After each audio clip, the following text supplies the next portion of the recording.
Welcome, traveler.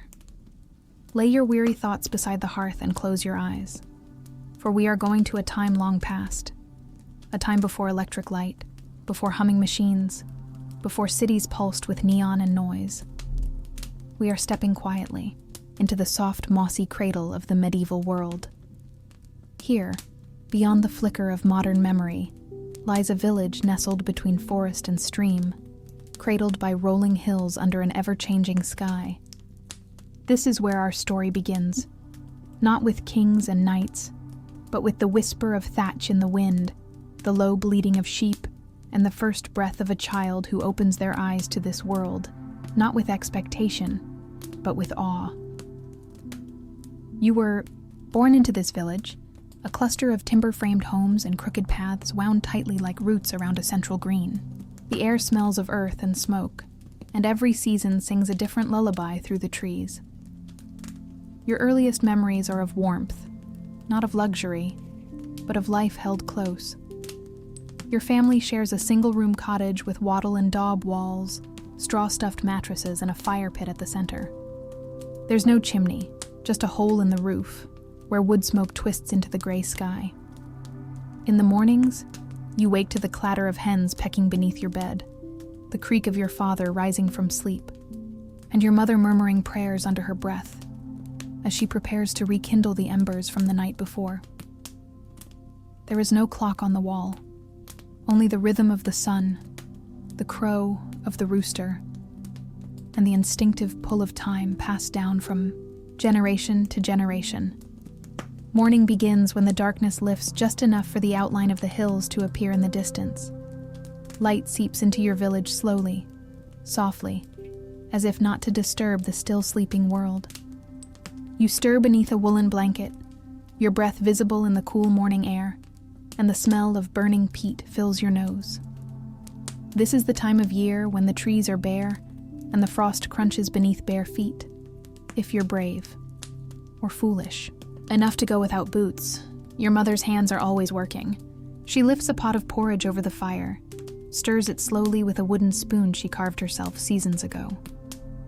Sometimes there's honey or milk to sweeten it, but more often it is plain and thick and steaming. You eat from a shared bowl, seated on the floor, your little fingers wrapped around a chunk of coarse brown bread. There are no toys waiting for you. No glowing screens or buzzing distractions. Your entertainment is the soft hum of the village, the whisper of birdsong, the distant bark of dogs as shepherds move their flocks across the pastures. Your siblings laugh quietly beside you, nudging each other, pointing at the crack where a mouse just scurried across the floor. Outside, the village stirs. Doors open with the groan of iron hinges, and pale smoke lifts from each rooftop. The air smells of dung and fresh bread, of wet hay and sheep's wool. Children like you pour into the lanes, some barefoot, others wrapped in rough cloaks or hand-me-down tunics that once belonged to their elder kin. There are chores, of course. Always chores. You carry feed to the chickens, fill a bucket at the well, scrape frost from the ox cart's yoke while your father checks the harness. But you are not alone. Dozens of other children move like ants through the tight lanes, laughing, arguing, sometimes sneaking away toward the river when no one is watching. There are seasons to your childhood, and each one wraps the village in a different dream. In spring, the fields erupt with life, and you chase butterflies between the hedgerows. The air is damp and sweet, filled with the sound of bees and the gurgle of thawed streams. You help your mother plant herbs beside your cottage, your fingers stained with soil and your knees always caked with mud. In summer, the days stretch long and golden. You run wild through the meadows with a pack of other children, weaving through stalks of wheat taller than your head. You catch frogs, make crowns from daisies, and stare up at the night sky in wonder, naming stars with words passed down from the old tongue. Autumn is a time of harvest, of smoke and sweat and baskets brimming with apples. The fields are sheared, clean by sickles and scythes, and even the smallest child carries something, a bundle of sticks, a handful of potatoes, a pail of milk from the goats. Your hands are red from shelling peas, your back aches from stooping, but there is joy in the work, for food is gathered, fires are built high, and there are whispers of feast days ahead. The air is crisp, the trees ablaze with color, and in the evening, you fall asleep to the sound of flutes and clapping as elders sing songs older than memory itself. Then comes winter, sharp, quiet, and endless. You wake with a chill and fall, asleep with one too. The world outside the cottage is hushed, and the sky remains gray for days. Your father repairs tools by candlelight. Your mother weaves wool into thread. You sit curled by the hearth, listening to tales of spirits in the woods, of saints and beasts and faraway kings. You nibble on dried apples and dream of warmer days. Sometimes, the snow falls thick and heavy, and you step outside only to fetch water or help gather logs. The cold bites through your cloak, and you learn quickly how to keep the fire going, how to move fast, how to breathe through your nose so your lungs don't burn. You do not know you're poor. You do not know there's a world beyond the hills. Your village is your whole life, and every face is familiar. The reeve who oversees the manor, the blacksmith whose arms are black with soot, the priest who speaks Latin in church and tells you to fear hell, the old widow who knows how to charm warts away, the miller who lets you ride on his cart when no one is looking. They are all part of the great living tapestry that cradles you, and though you might fear their wrath or disapproval, they are also your protectors. When someone falls ill, the whole village gathers herbs, whispers prayers, or simply sits by the bed until the fever breaks. No one is alone in suffering. You live tightly, almost claustrophobically, and yet you are never truly isolated. Education, for most children, is not a classroom with ink and parchment. It is the fields, the animals, the hands of your parents, showing you how to milk a goat, sharpen a knife, patch a roof. Your lessons are spoken, sung, demonstrated. You learn how to make nettle soup, how to stack hay for the winter, how to find your way home by the bend in the river or the silhouette of the hill at dusk. If you're lucky, the village priest teaches you a few prayers in Latin, or a kind merchant lets you copy a letter by candlelight. But most of your knowledge is woven into your body, muscle memory passed down from hands older than yours.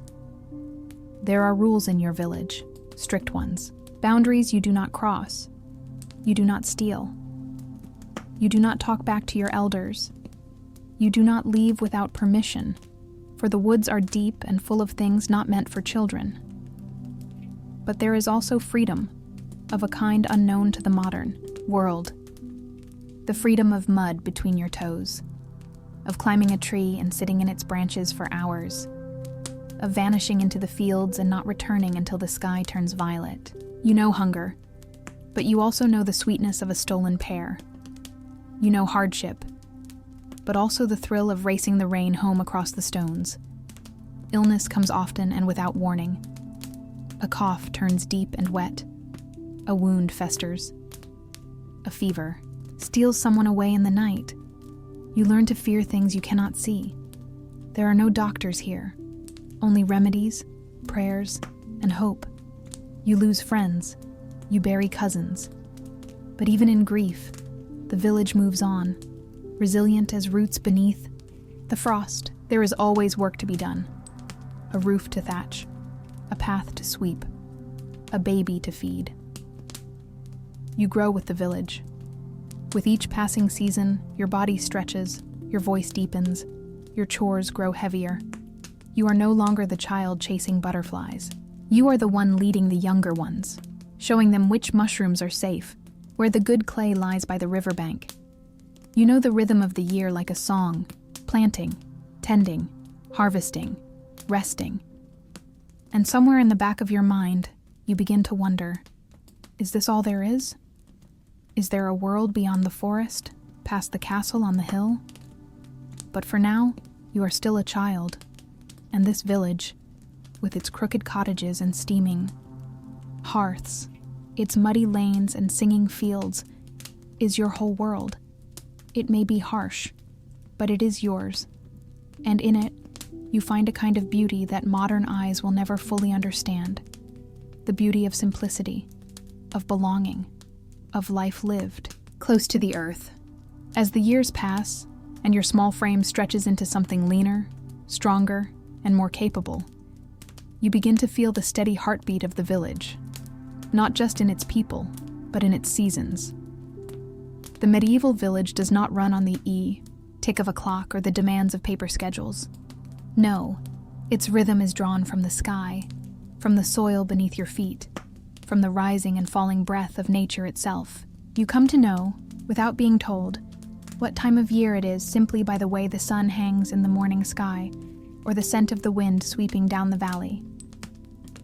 Spring returns like a miracle each year, and you, no longer a toddler, but not quite, grown, feel its arrival not only in the warmth that thaws the soil, but in your bones, in your lungs, in the way the villagers' shoulders seem to relax as the worst of winter fades. You and your siblings rise earlier now, helping your parents mend the garden fence that broke under snow, pulling up weeds and turning the dark earth with your bare hands. The cold still clings to the edges of morning, but the air is alive with birdsong. The geese honk in the pond behind the mill, and children race barefoot through the mud, their laughter echoing against the trees. With the return of spring comes work, endless, back-breaking, necessary work. The barley must be sown, the sheep sheared, the tools repaired, the roof patched. Your hands, still small, are not idle. You carry buckets, fetch tools, drive geese from the path, and help turn the compost with a stick too big for your arms. The whole village pulses with renewed energy, each person contributing to the unspoken promise. If we work now, we will eat later.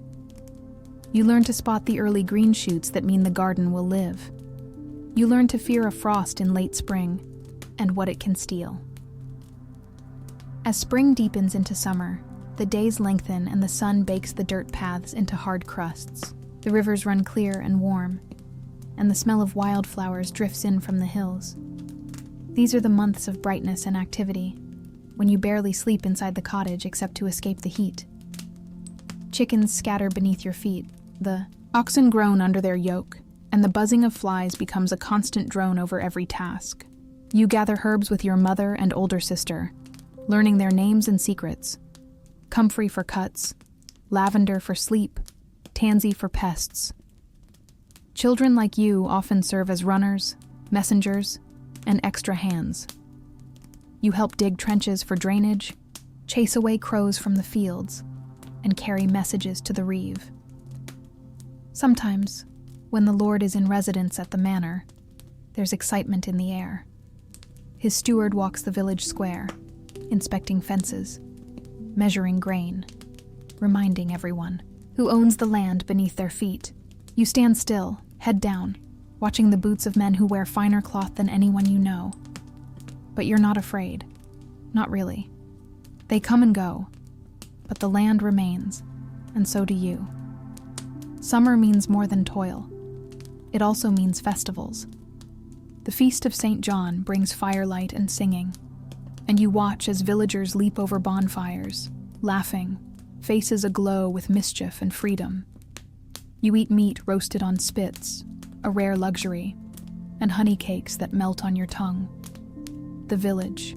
Green becomes a stage. Young men dance, old women sing old songs, and for one night, even your stern father drinks and laughs until his voice is hoarse. You fall asleep in the grass beneath the stars, the sound of fiddles and flutes lingering in your dreams. Then the harvest season descends, urgent and serious. August and September are months of strain, of sweat, of sore backs, of hushed prayers that the weather holds. You work from dawn to dusk in the fields, bent over wheat sheaves, stacking bundles, hauling them to the granary. Even children too small to scythe can glean fallen grains from the soil. Your reward is a fuller table, yes, but also pride. Pride in the ache of your arms, in the calluses on your hands, in the nod your father gives you, the unspoken sign that you are becoming more useful than helpless. Feast days follow the harvest, celebrations of survival. There is ale, there is laughter, there is music. The church bell rings, and you kneel beside your family as the priest chants blessings. He speaks of sin and salvation, of famine and forgiveness. You do not understand all the words, but you feel the weight of them. The whole village seems to breathe easier, having stored enough to last until spring. But there is always caution, always the memory of lean years, of rats in the storehouse, of mold, of snow that came too soon, autumn tastes of apples and smoke. You help press cider in great wooden barrels and collect chestnuts from the forest floor. The trees explode in color, red, gold, orange, and your mother dyes yarn with the fallen leaves. There's beauty in this season, but also warning. You know what follows. The firewood must be stacked high, the barn mended, the animals slaughtered or sheltered. There is no time to waste.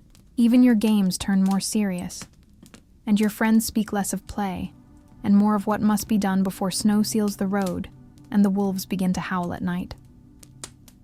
Winter arrives in silence.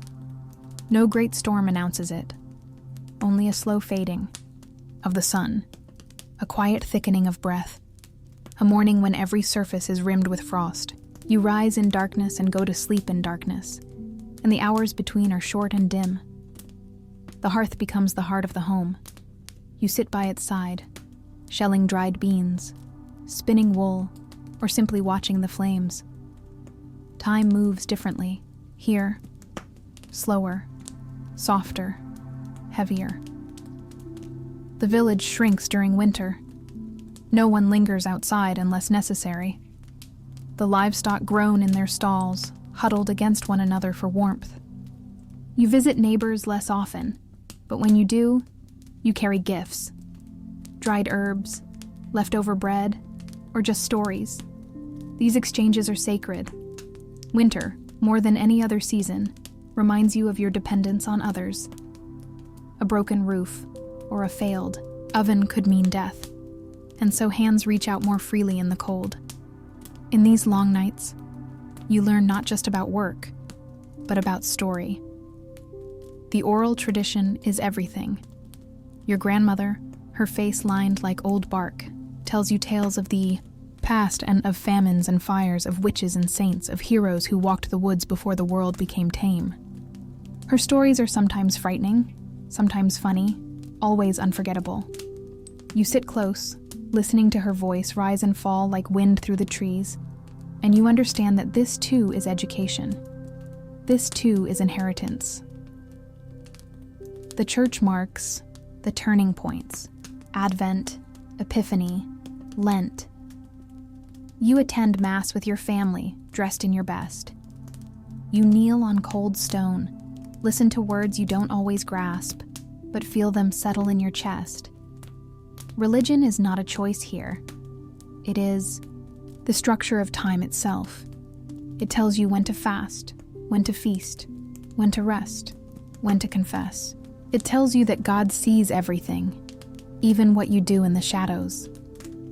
Sometimes that comforts you. Sometimes it does not. Spring eventually comes again, as it always does.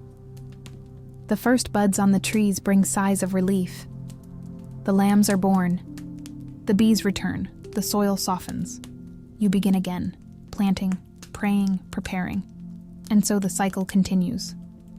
Year after year, the rhythm of the village becomes your rhythm, the seasons your clock, the land your teacher. But beneath the surface of these seasons lies another kind of rhythm, the rhythm of growing up. You begin to notice things you did not before. The way your parents' faces look more tired each year. The way your voice no longer sounds like a child's.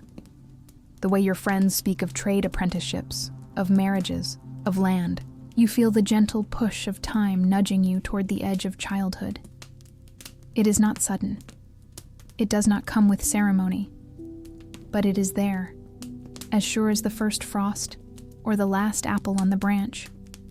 And through it all, your village holds you. It is both cage and cradle, both haven and horizon.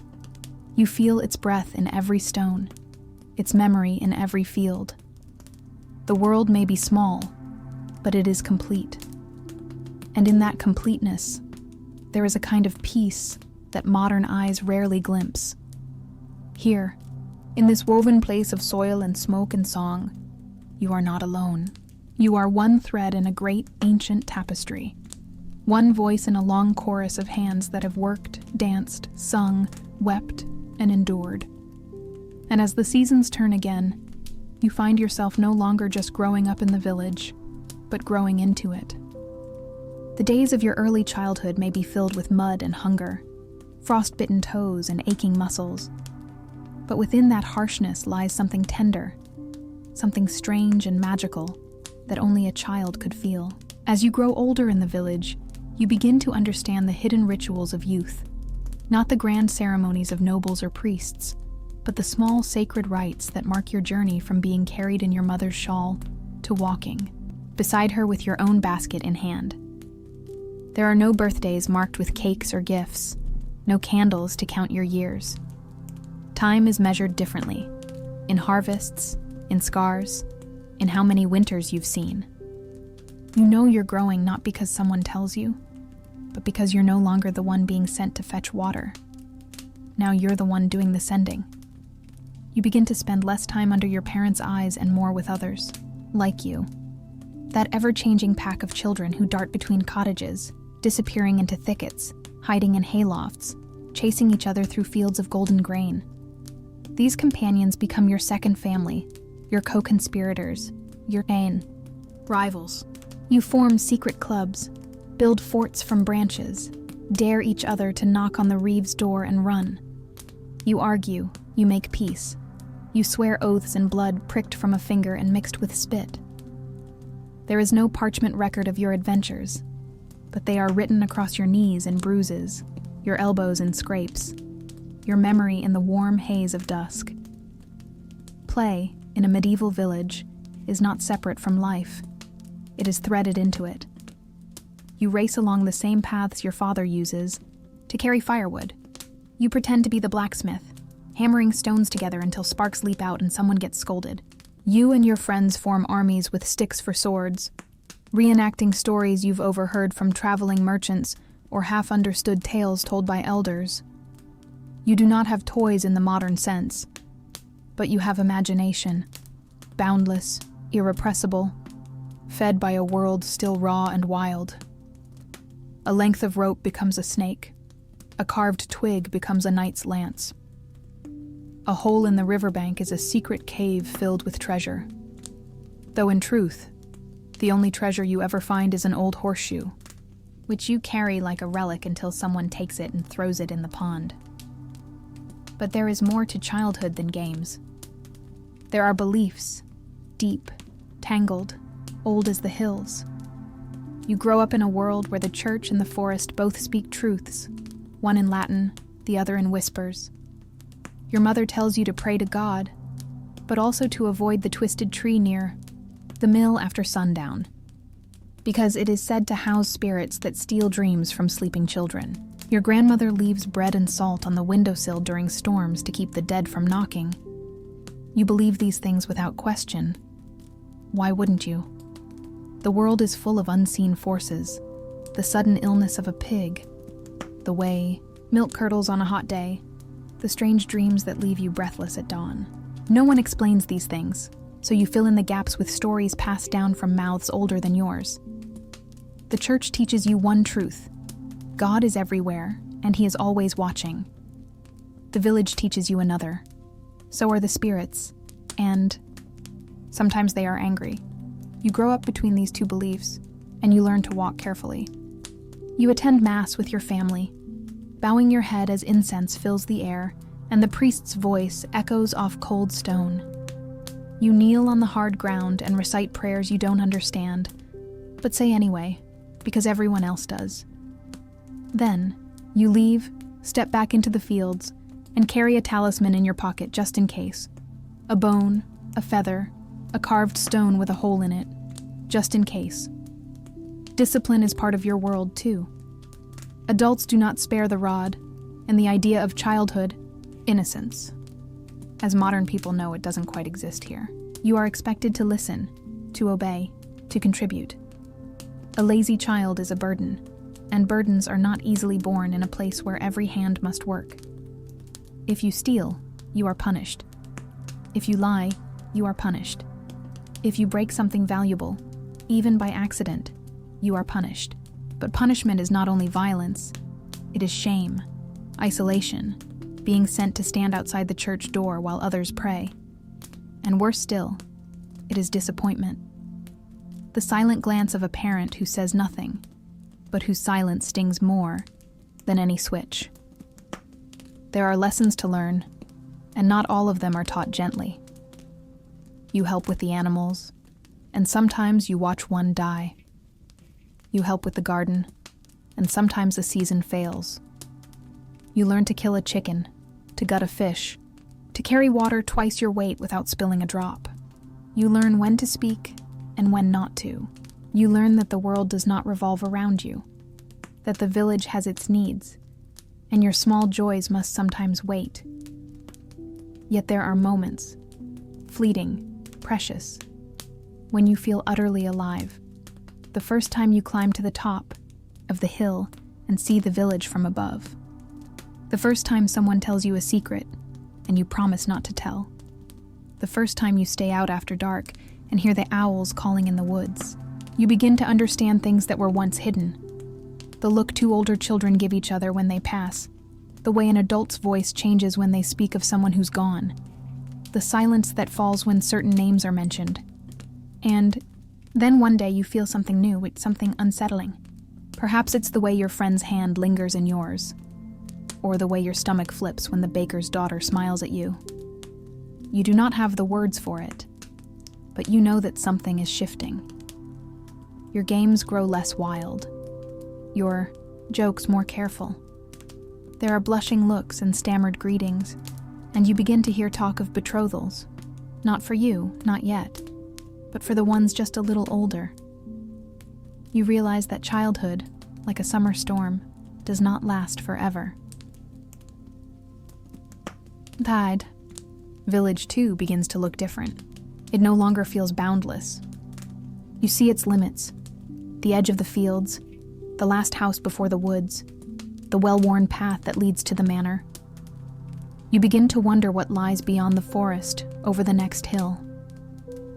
You listen more carefully to the travelers who come, through peddlers, monks, minstrels, and imagine walking with them, seeing cities where buildings stretch higher than the church steeple, where people speak in tongues you've never heard. You do not yet know whether you will stay or leave, but you begin to imagine the choice. But for now, you remain. The days pass, one after another, like beads on a rosary. You wake, you work, you eat, you sleep. And within that repetition, life unfolds. You help birth a calf. You bury a neighbor. You watch the seasons roll over the village like waves, shaping it, reshaping you. Each year, the fields look the same, but you do not. You are taller now, your hands stronger, your eyes sharper. You begin to take pride in what you can do, in your knowledge of the weather, in your quickness with a knife, in your ability to soothe a frightened animal or calm a crying child. You start to think of the future in small ways. Perhaps you'll become a cooper like your uncle, or take over your father's plot when he can no longer bend to the soil. Perhaps you'll be sent to train as a servant in the manor, or, if you are clever, lucky, and noticed, be offered a place at the monastery. But such futures feel distant, half-formed, like dreams glimpsed through fog. For now, it is enough to be here, to be part of something larger than yourself. And so you grow, as all children must, not in grand leaps, but in quiet inches, in the way you hold a shovel, in the way you speak to elders, in the way you begin to understand that stories are not just stories, they are warnings, lessons, echoes. Childhood in the medieval village is a mosaic of hardship and wonder, of laughter, Besides sorrow, of lessons learned through doing. It is not easy, it is not gentle, but it is real, and it is yours. As the seasons grind on, and your limbs stretch toward adulthood, something begins to stir within you that cannot be satisfied by fresh bread or warm fires, or even the songs sung on feast days. It starts subtly, like a breeze barely stirring the leaves on a still day, a restlessness, a curiosity.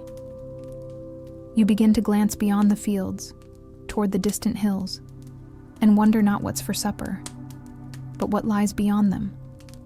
You've lived your whole life in this village, and every crooked path and weathered door feels as familiar as your own breath. But every now and then, the road stretching beyond the last cottage seems to shimmer in a different light, as if it's calling you softly and insistently. And it's not just imagination, for the world outside your village does not remain outside forever. It comes to you, sometimes in flashes, and always with consequence. The first time you meet a true outsider, you're young enough to gape openly. He's a traveling tinker with a lopsided cart full of pots, pans, and curious tools you've never seen. His accent is strange, his clothes brighter than anyone in the village dares to wear, and he smells of foreign spices and campfire smoke. You watch as he speaks to your father in clipped words, haggling over a pan, and you feel a shiver of something strange. The realization that there is more to life than what you know. You ask questions afterward. Many questions. And your mother, while pouring stew into wooden bowls, answers as best she can, though sometimes even she must admit, "I don't know, child. That's just how they do it, out there." Over the years, more strangers pass through.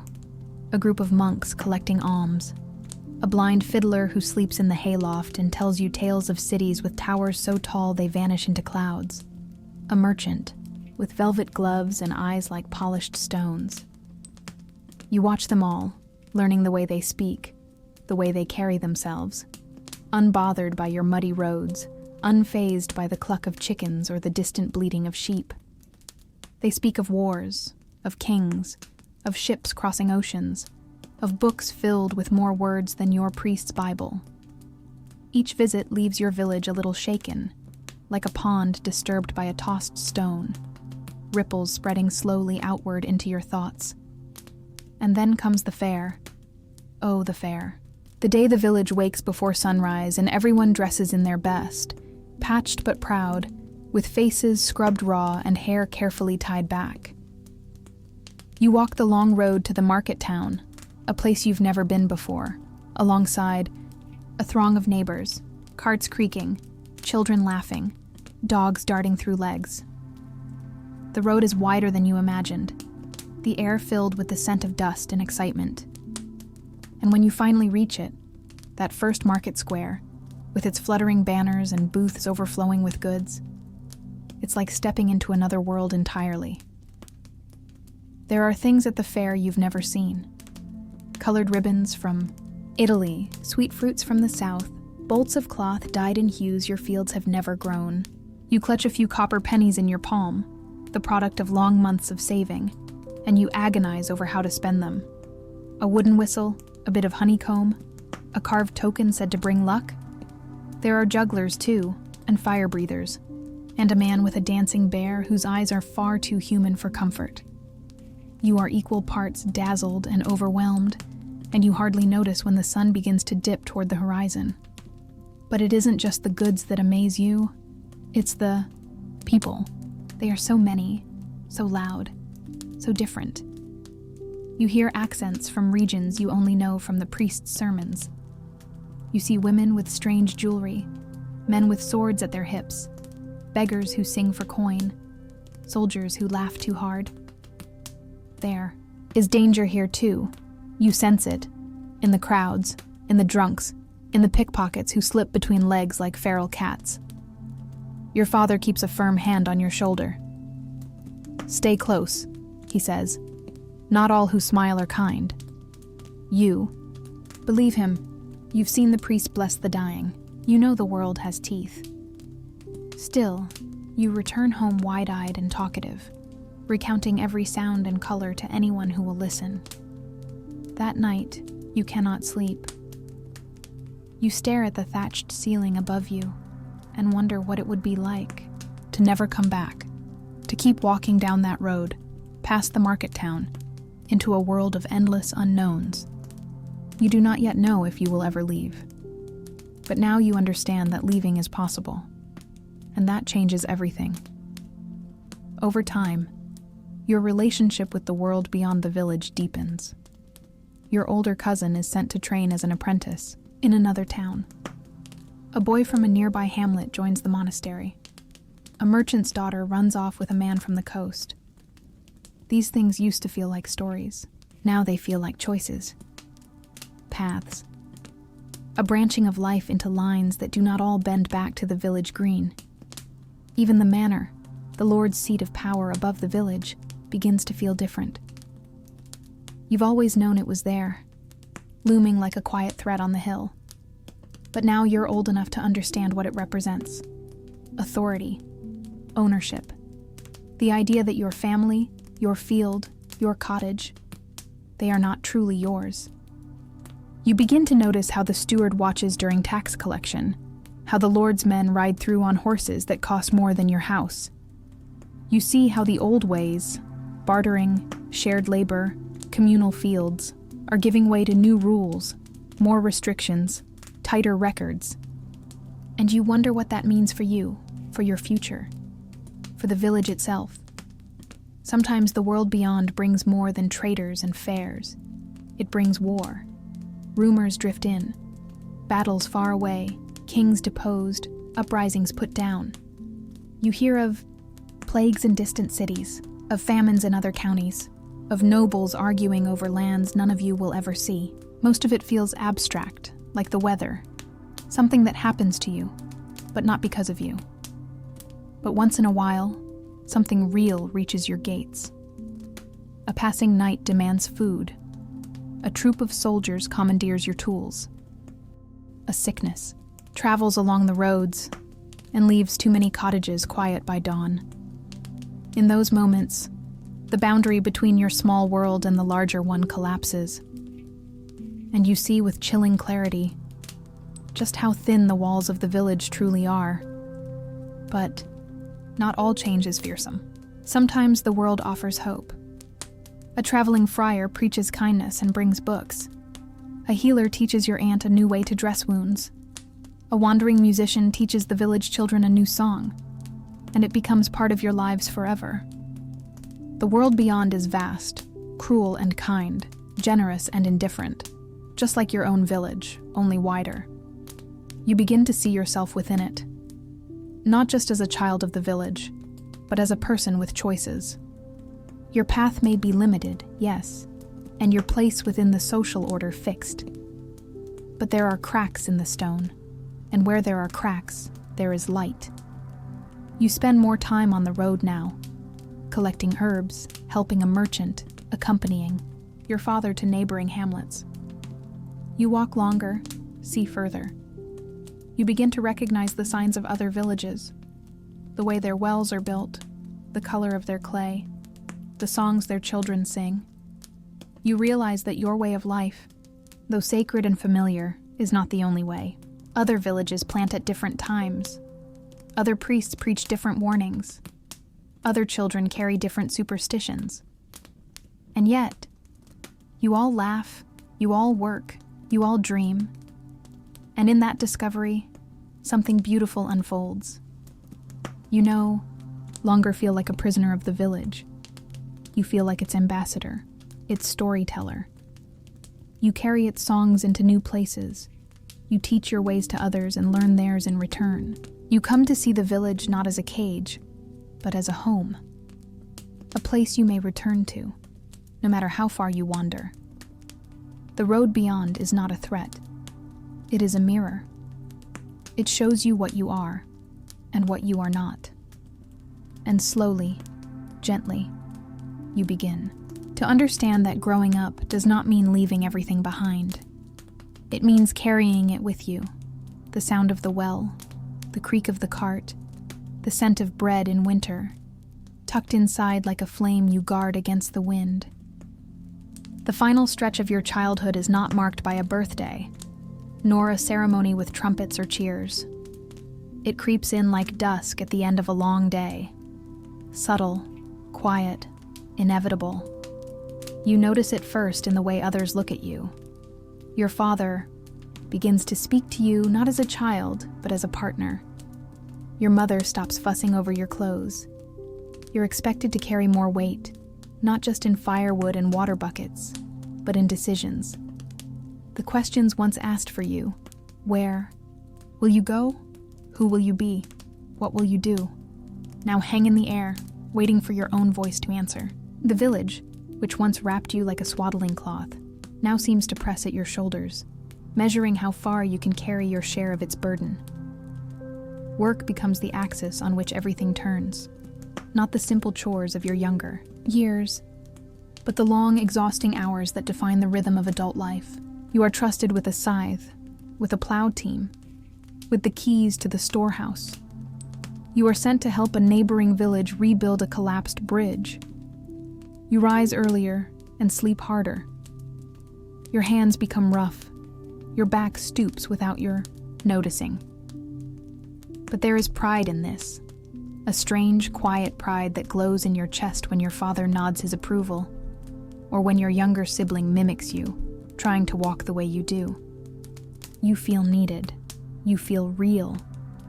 But adulthood in a medieval village does not only bring purpose, it brings proximity to death.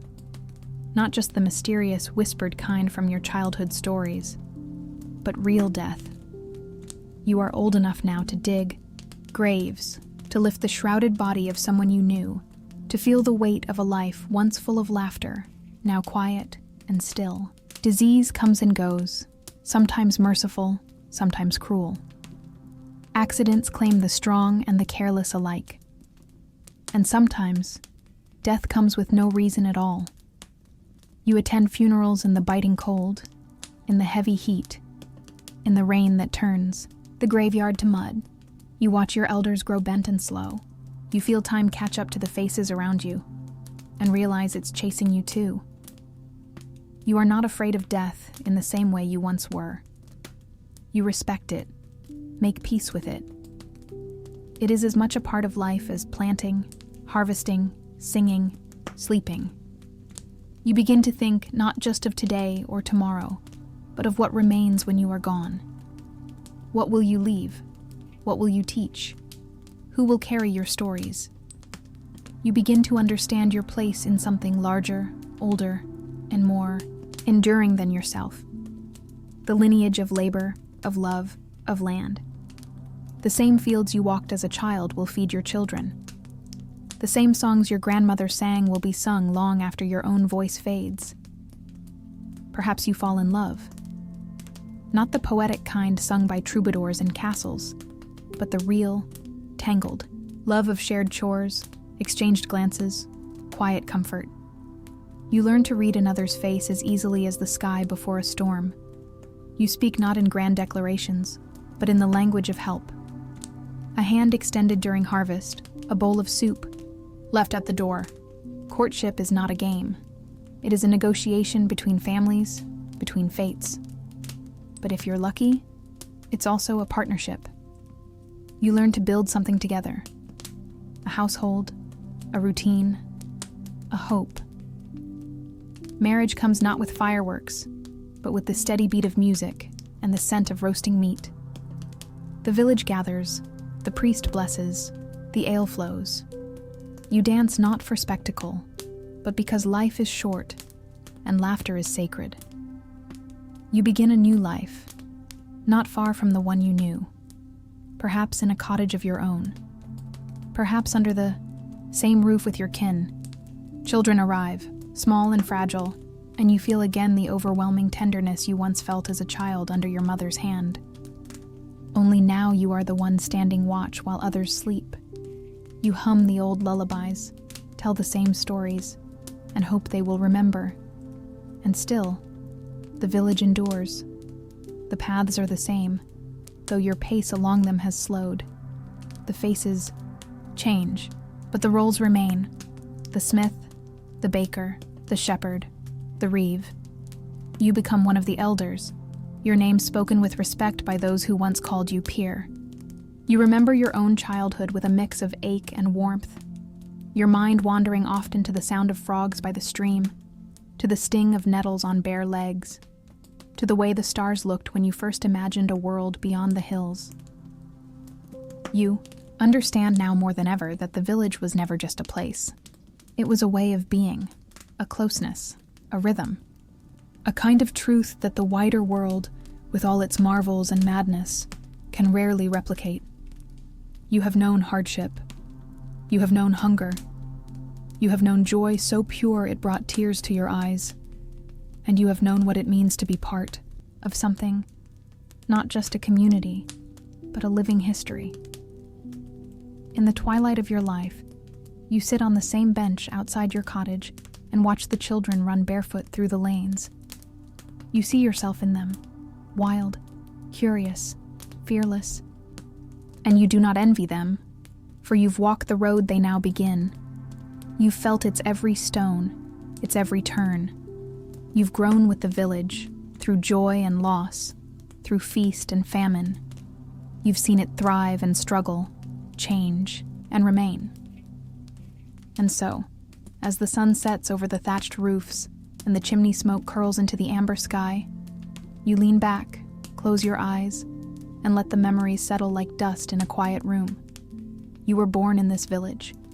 You grew up in its arms, and though the world may never know your name, it will know your hands. In the bread you baked, in the fields you tended, in the children you raised. This was your world, and in its soil, your story will forever rest. If the village is the body, the household is its beating heart. Small, private, and always alive with motion. You come to understand this more fully as you grow, no longer just moving through the rooms of your cottage, but becoming part of the work that keeps it upright. Your home is not grand. The roof leaks sometimes. The floor is hard-packed earth. The walls creak in the wind. But it is yours, or more accurately, your family's, held by your father's labor and your mother's discipline. Inside this thatched shell, every inch is purposeful. The low beams hold drying herbs. The corners are filled with tools, baskets, kindling. The hearth is always going, sometimes roaring, sometimes smoldering, but never fully cold. The days are shaped around this space. The fire is the first thing kindled in the morning, and the last thing tended at night.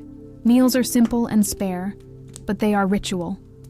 Warm porridge thickened with barley in winter, pottage bubbling with onions, turnips, and cabbage the rest of the year. On feast days, perhaps a sliver of pork, a stolen apple, a handful of foraged berries added to bread dough. Your mother, grandmother, or older sister is always turning something, kneading, weaving, boiling, scrubbing. You learn these things too, whether you are boy or girl. Everyone must help. You learn to stitch seams, grind flour, cut meat, dry nettles, salt fish. Work does not come in shifts. It simply is, from waking to sleep. There is no privacy in a household like this.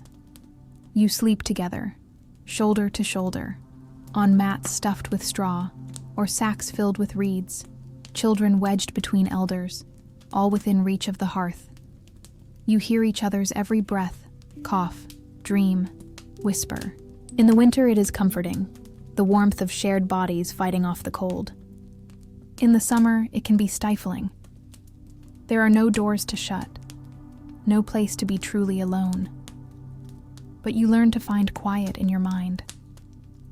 You learn to stare at the fire and drift, to slip away without moving an inch. Family is more than blood. It is function. Your cousin might live with you if their parents have died, or if there is more work to be shared. An old aunt, too frail to manage her own cottage, sleeps by the fire and tells stories while peeling vegetables. Babies come, and everyone helps care for them. Elders die, and you mourn. but also reassign the tasks they once did. Grief does not pause the rhythm of the household. It weaves into it. There are tools passed down that are older than your grandfather, a carving knife worn thin, a wooden spoon blackened from decades of stew, a spindle smoothed by the hands of 5 generations. These are not just objects. They are ancestors. You touch them with respect. You repair them. You whisper the names of those who held them before you. When weather is kind and food is plenty, the household swells with music. Not formal music, not something practiced or polished, but humming, tapping, the drone of songs half remembered from youth. You hear your mother sing while she spins wool. You mimic the rhythm of your father's hammer while chopping firewood. Songs are not performed. They are used like rope or fire. They make the work lighter. They keep the mind steady. When weather is cruel, a storm rips the roof, or an illness takes a child, the house becomes quieter. The hearth is fed, but no one speaks. You go through the motions, silently praying the hurt will pass. You carry a log to the fire. You stir soup with shaking hands. You lay down beside your sibling and listen to them breathe, because you're afraid they won't by morning. In these moments, you feel the fragility of everything. The walls, the warmth, the flesh, the bond. And yet, the next day comes, and the next, and somehow the fire still burns. Marriage changes the house. When your older sibling marries, space is made, a partition hung, tools split between them and their new partner. If you marry, you may move just across the lane, or build your own one-room home with help from neighbors. But the closeness remains. No household is truly separate. You share meals, tools, news. You trade chores during sickness or birth. The village is knit together through these homes, and each home is a square in the quilt of survival. As you age, you take ownership of the space. You learn how to fix the roof with thatch and pitch. You learn which logs burn slow, which clay makes the best wall patch, which herbs keep mice out of the grain. You begin to teach the younger ones, and through that teaching, you see how much you have learned. You used to stumble over the floor in the dark. Now, you move by instinct. This place is part of you. In the quiet moments, before dawn, after supper, during slow rains, you sit and watch the firelight flicker on your family's faces. You see the same lines in your father's brow forming in your own. You hear your mother's voice in your sister's scolding tone. You feel your grandmother's old habits in your fingers as they rub your temples. Generations live here, not just side by side, but inside one another. And in this realization, something softens in you. You stop seeing the house as a place you might escape and start seeing it as something you carry, wherever you go. Its smell, its shape, its rhythm, its silence. It will always be with you. And long after your body returns to the earth, it will hold the breath of your children, and theirs, and theirs. This is what it means to grow up in a medieval village. Not to rise into independence and vanish, but to fold into the layers of those who came before. To live not only in time, but in tradition. To tend the fire not just for warmth, but for memory. Though your days are ruled by soil and sweat, by work and weather, there is another thread quietly stitched through the fabric of village life. A thread made of belief, of ritual, of reverence for the seen and unseen. As a child, you followed it blindly. As a youth, you mimicked it. Now, older, more attuned to the pulse of the world around you, you begin to see it more clearly. This quiet, persistent presence that shapes everything you are. In the medieval village, belief is not separate from life. It is the very breath of it, laced into the grain of the wood, the curve of the field, the turn of the seasons. You do not question whether the sacred exists. You feel it. The church stands, at the village's edge or its center, depending on the land and the mood of the Lord who built it. Modest and weather-stained, its stone walls are cold even in summer, and its bell echoes like a command across the fields. Inside, it smells of candle wax and damp stone, of old incense and newer fear. You kneel on the same wooden bench every week, sometimes more often, staring at the faded paintings of saints and sinners. The priest is not always kind, but he is constant, a thin man in threadbare robes who speaks in Latin and sometimes anger. You do not understand all he says, but his voice carries the weight of something older than him, older than the village, older than time itself. Mass is not just a ritual, it is a tether. It draws the village together, shoulder to shoulder, head to head. You feel the breath of your neighbors. You hear your cousin's stomach growl. You watch the light shift across the floor as the sun creeps through the narrow windows. When you receive the host, it is with trembling hands. Not because you think you are holy, but because you have been told this moment is, and something in you, something deep and quiet, believes it. But religion is not only found in the church. It is in the fields, in the forests, in the thresholds of your home. You see it when your mother marks the doorway with a cross of ash, when your grandfather buries a shard of iron under the pig pen to ward off illness, when your neighbor refuses to speak the name of the river spirit, even in jest. These are not things taught from the pulpit. These are the older teachings, whispered in kitchens, sung in lullabies, carved into tree bark. They do not contradict the church, not directly, but they live beside it, quietly, stubbornly. The year itself is a wheel of holy days and festivals, each turning with the seasons. Candlemas comes in February, with prayers for light and mercy as winter begins to loosen its grip. Then Lent, a time of fasting, of quiet, of reflection. As a child you hated it, the hunger, the silence, the sense of waiting. Now you see its purpose. It teaches patience. It reminds the village that joy must be earned, not assumed. Easter arrives with flowers and music and more bread than you've seen in months. The church is filled with light, the smell of lilies and wax, the sound of bells ringing without restraint. You wear your best tunic, eat too much, and fall asleep by the fire with honey on your fingers. Then comes May Day, with garlands and dancing, a ribboned pole in the village green, and a feeling, brief but potent, that the world is kind again. Summer solstice, with its bonfires and whispered wishes, reminds you that the earth itself is alive. The Feast of St. Peter, Michaelmas, All Hallows' Eve, and then Yule.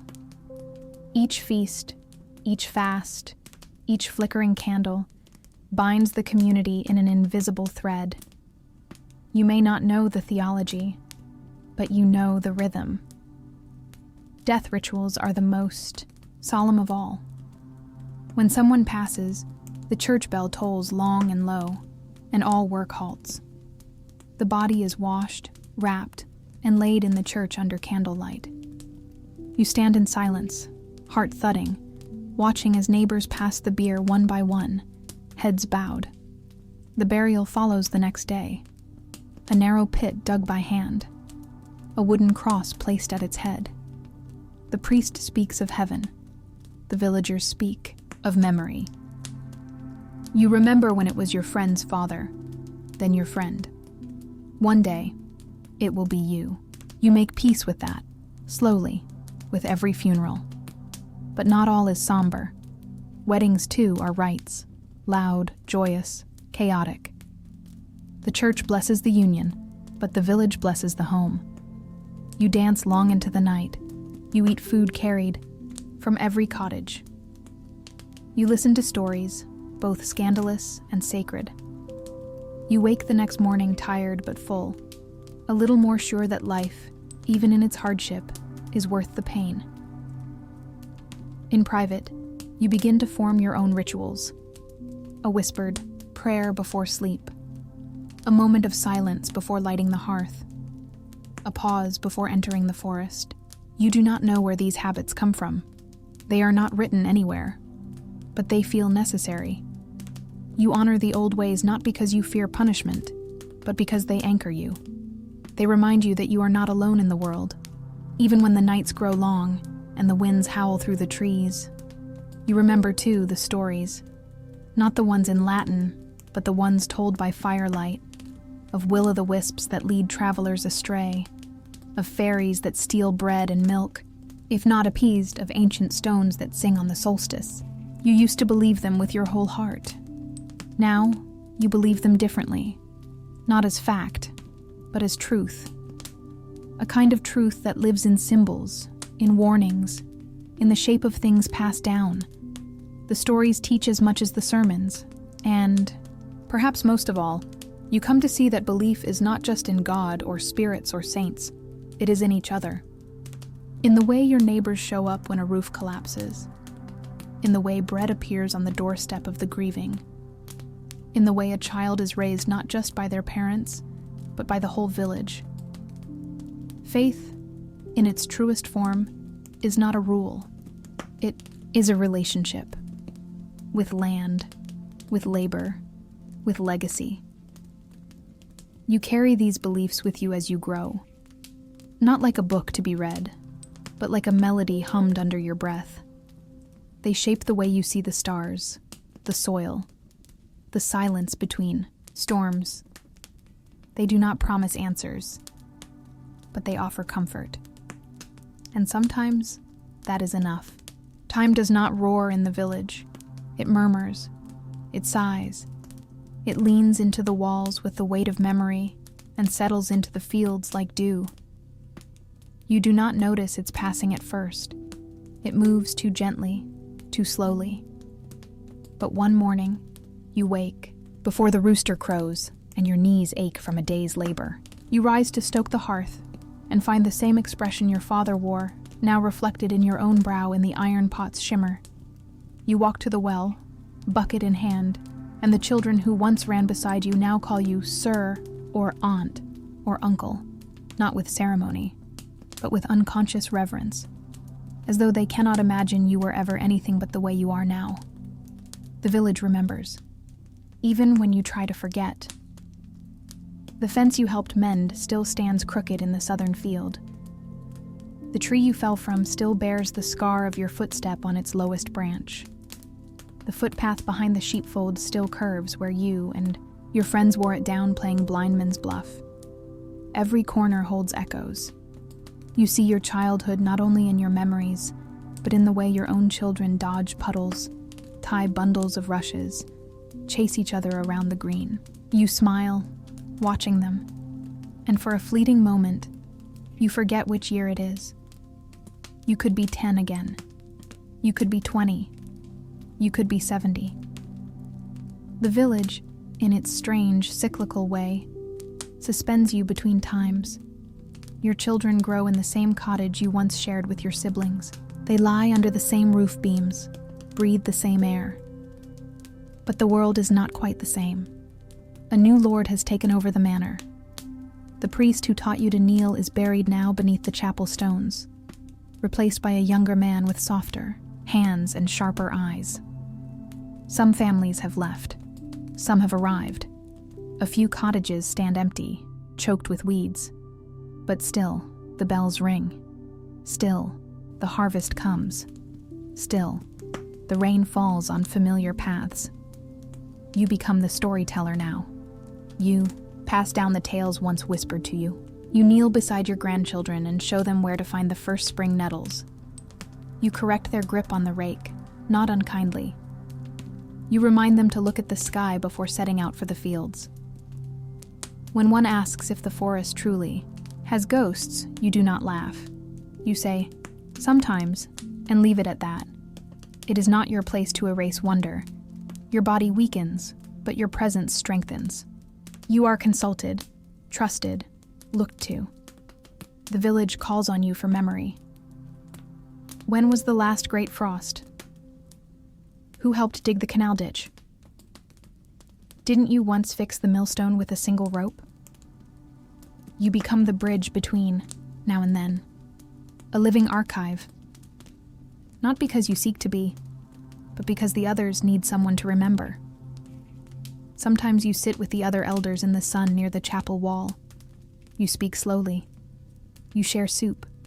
You reminisce, not out of nostalgia, but out of rhythm.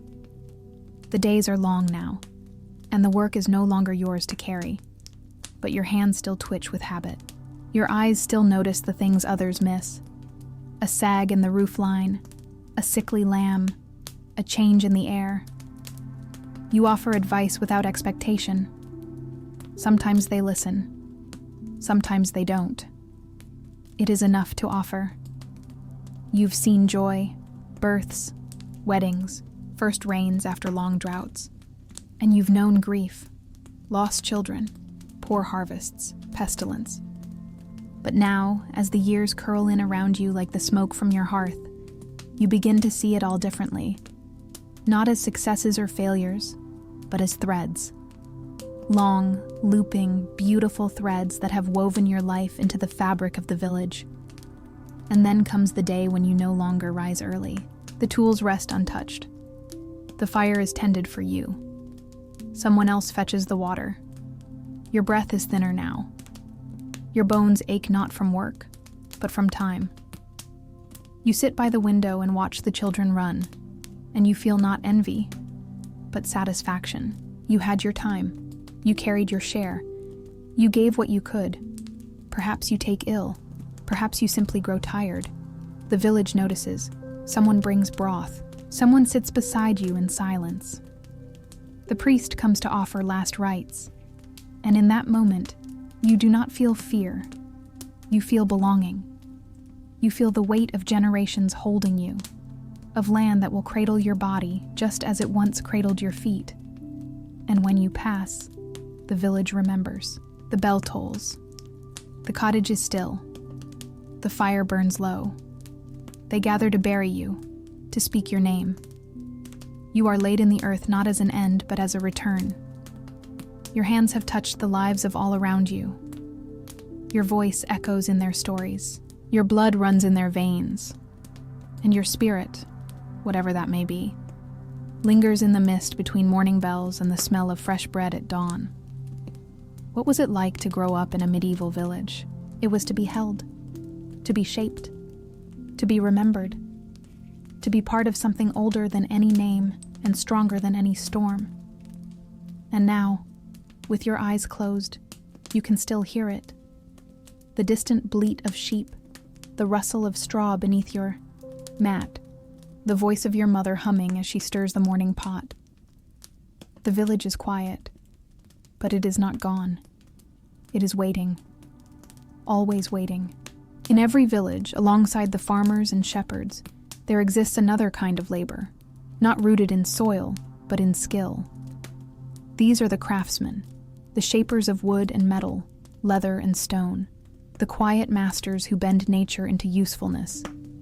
And as you grow, once a child stumbling in mud, you begin to take notice of these figures, not just as background to your chores, but as something more, something aspirational. To become a craftsman is not merely to work, it is to hold knowledge that others do not, to make things that last, to leave your mark on the world in iron and oak. The blacksmith is the first you remember noticing. His forge, tucked near the edge of the village where the smoke would drift without choking the gardens, is a place of magic. As a small child, you were afraid of it. The red glow, the roar of bellows, the ringing of hammer on hot metal that seemed to echo through your bones. But as you grew, that fear turned to fascination. You stood at the open doorway, eyes wide, watching as horseshoes were bent into perfect arcs, as broken hinges were reborn with a hiss and a spark. The smith's arms were like tree trunks, his face soot-streaked, his voice deep and rough. But his hands, his hands, they were the most careful you'd ever seen, able to hold fire and form it into something useful. Then there was the Carpenter, quieter, slower, his world filled not with flame, but with dust and wood shavings. His workshop smelled of pine and sap, of wax and smoke. You would walk past and see him shaping a wheel, a stool, a cradle, always with measured movements, as if speaking a language with the grain. He rarely raised his voice, but when he did, it carried a calm authority. He told stories with his work, not with words, but with the curve of a beam, the smooth line of a chest lid, the notch that made a door swing clean.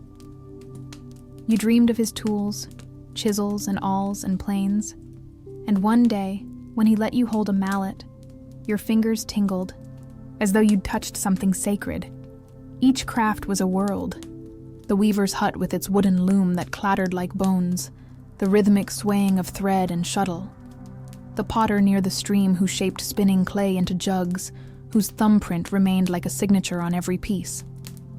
The thatcher who scaled roofs with bundles of straw tied in arcs on his back, whose fingers knew how to keep rain out with nothing more than grass. The leather worker who tanned hides in foul-smelling pits, but emerged with boots that lasted years. You didn't know their stories fully, but you knew the weight of their labor, and you saw the pride in their posture. For many, to become a craftsman meant apprenticeship, and that was no light matter. It meant being given, sometimes by your parents, sometimes by a village vote, to another household, another master. You lived not just under their roof, but under their discipline. You rose when they rose, ate when they ate, worked when they said work, watched when they said watch. It was not affection you earned at first, but trust. The first months were often harsh. You fetched water, you stoked fires, you swept floors. But if you endured, you were slowly shown the secrets. How to temper a blade, how to bind a joint. Without nails, how to weave strength into something that looked fragile. To be apprenticed was also to leave part of your childhood behind. You no longer ran barefoot at dusk. You no longer played by the stream. Your hands became the hands of an adult before your heart had fully caught up. But with the work came respect. When you walked past the green carrying a satchel of tools, the elders nodded. The children looked up at you. You were no longer simply someone's son or daughter. You were becoming something of your own. And then, if you were good, not just strong, but observant, patient, reliable, you were taken as a journeyman, given small jobs to complete, trusted to work without supervision. You traveled sometimes with your master to other villages, other fairs, places with different trees, different stones. You saw how the craft adapted to terrain and taste, how even the same tools produced different outcomes depending on the hands that held them. And if you saved enough, learned enough, worked enough, one day you might earn the right to call yourself a master. The village needed you. Without a cooper, no barrels for beer. Without a mason, no walls for the church. Without a fletcher, no arrows for defense. The craftsmen were not lords, not nobles, but they held power of a different kind, the kind that came from being irreplaceable. You saw, over time, how craftsmanship changed people. Not only their posture or their clothing, but the way they saw the world. A smith looked at a piece of iron and saw its future. A woodworker looked at a tree and imagined furniture. A weaver looked at sheep's wool and pictured the pattern before her fingers ever touched the thread. They lived in both the now and the not yet, always seeing what could be made, not just what was. And slowly, you realized that this too was a way of understanding the village. Not as a place that simply existed, but as something continually built, repaired, reshaped. The craftsman was not just a laborer. He or she was a keeper of continuity, a translator between raw nature and human need. By the time you had mastered your own trade, if that was your path, the tools would fit your hands like extensions of your thoughts. Your movements would become ritual. And when the younger ones gathered at your door to watch, just as you once had, you would speak without teaching, knowing that the true lesson was in the rhythm, the patience, the trust. And if your path was, not in craft, if you returned to the plow or the flock, you still carried the knowledge of those who shaped the world beside you. You knew the strength of forged iron, the patience of carved wood, the value of things made to last. And when your table wobbled, or your shoe split, or your fence cracked, you knew who to turn to, not as a customer, but as a neighbor. Someone who had trained, learned, suffered, and created, just as you had, in your own way. And in that knowing, the village continued, stronger, steadier, tied not only by blood or faith, but by the careful work of hands that turned chaos into order, rawness into beauty, day after day, year after year. There were days when the village felt like the whole of the world, a warm bowl cradled by the land, where every face was familiar, every tree had a name, and each season returned like a friend. But there were other days too, days when clouds rolled in fast and low, when the wind moaned not through trees but through the boards of your cottage, and the scent of smoke on the air did not come from your hearth. Days when the world reminded you that safety was not promised, that peace could vanish like mist with the sunrise. Growing up in the village meant learning how close fear always sat, not in the shadows of fantasy, but in the footsteps of real strangers. You remember the first time a rider came through with news of war. You were still young, still innocent in the way children are before they truly understand loss. He bore the seal of some distant noble, wore a dented helmet, and spoke with urgency. He didn't linger, just long enough to deliver the message. A nearby town sacked, roads unsafe, all men to stay armed. You didn't yet know what sacked meant, but you saw how your father's face changed, how the elders huddled longer that evening, their voices low and grim.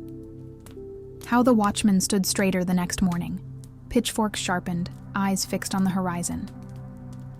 The village prepared as best it could, though in truth, there was little that could be done. You had no fortress, no garrison. Your protection was each other, the thickness of your walls, the memory of the last time raiders came. You'd heard the stories, how they took the chickens, the grain, the girls, how they burned the mill, how your uncle's leg never healed right. War for the village was never about sides. It was not kings and borders and glory. It was about surviving the wave when it reached you, and rebuilding in the silence it left behind. Sometimes the threat never came. The rider would vanish. The villagers would stay cautious for a week, and then the rhythm returned. But not always. You remember the sound of hoofbeats on packed dirt. Not one, but many. You remember the shouting, the smoke, the way your mother shoved you beneath the floorboards with a basket of bread and told you not to make a sound, no matter what you heard. And you remember what you heard, the crash of something breaking, the weeping of someone you knew, the sharp bark of foreign words. They didn't stay long. Raiders rarely did. They took what they could carry and left you the rest. Your homes charred, your food stores halved, your hearts full of dust. The next days were the hardest, not because of what was lost, but because of what had changed. The village was no longer your safe shell. It had been pierced, and though the wound would scab, it would never fully heal. Then there was plague. It came not on horseback, but in silence, in the rattle of a cough, the flush of fever, the way a healthy man would fall ill in the morning and be dead by dusk. You were older by then, old enough to carry water to the sick, to dig graves, to say goodbye. The priest said it was God's will. The healer said it was bad air. No one truly knew. You only knew that the chapel bell tolled too often, that your friend's house sat quiet too long, that no one dared touch the bodies without salt and prayer. Some left the village during the plague. Most didn't return. A few came from elsewhere, driven from their own homes by sickness or starvation. And and were turned away or welcomed with caution. Suspicion clung to every new face. You learned to distrust even a stranger's sneeze. And still, you endured. You dried lavender and hung it over the door. You boiled water. You kept the fire burning and whispered the old charms. You prayed. You hoped. You waited. And one day, the sickness stopped. The air changed. The tolling ceased. Life returned, slowly, like spring after a cruel winter. There were other kinds of storms too, ones that did not come from outside, but from within. A quarrel between neighbors over land, a theft of food during a lean month, a fight at the tavern that left a man with a broken jaw. These conflicts simmered, and sometimes they boiled. And when they did, the village gathered, not in hatred, but in judgment. The reeve spoke. The elders weighed the facts. Punishments were given.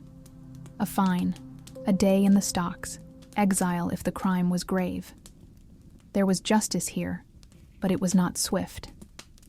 It was heavy, shaped by memory, by reputation, by the desire to keep the peace without tearing the fabric that held you all together.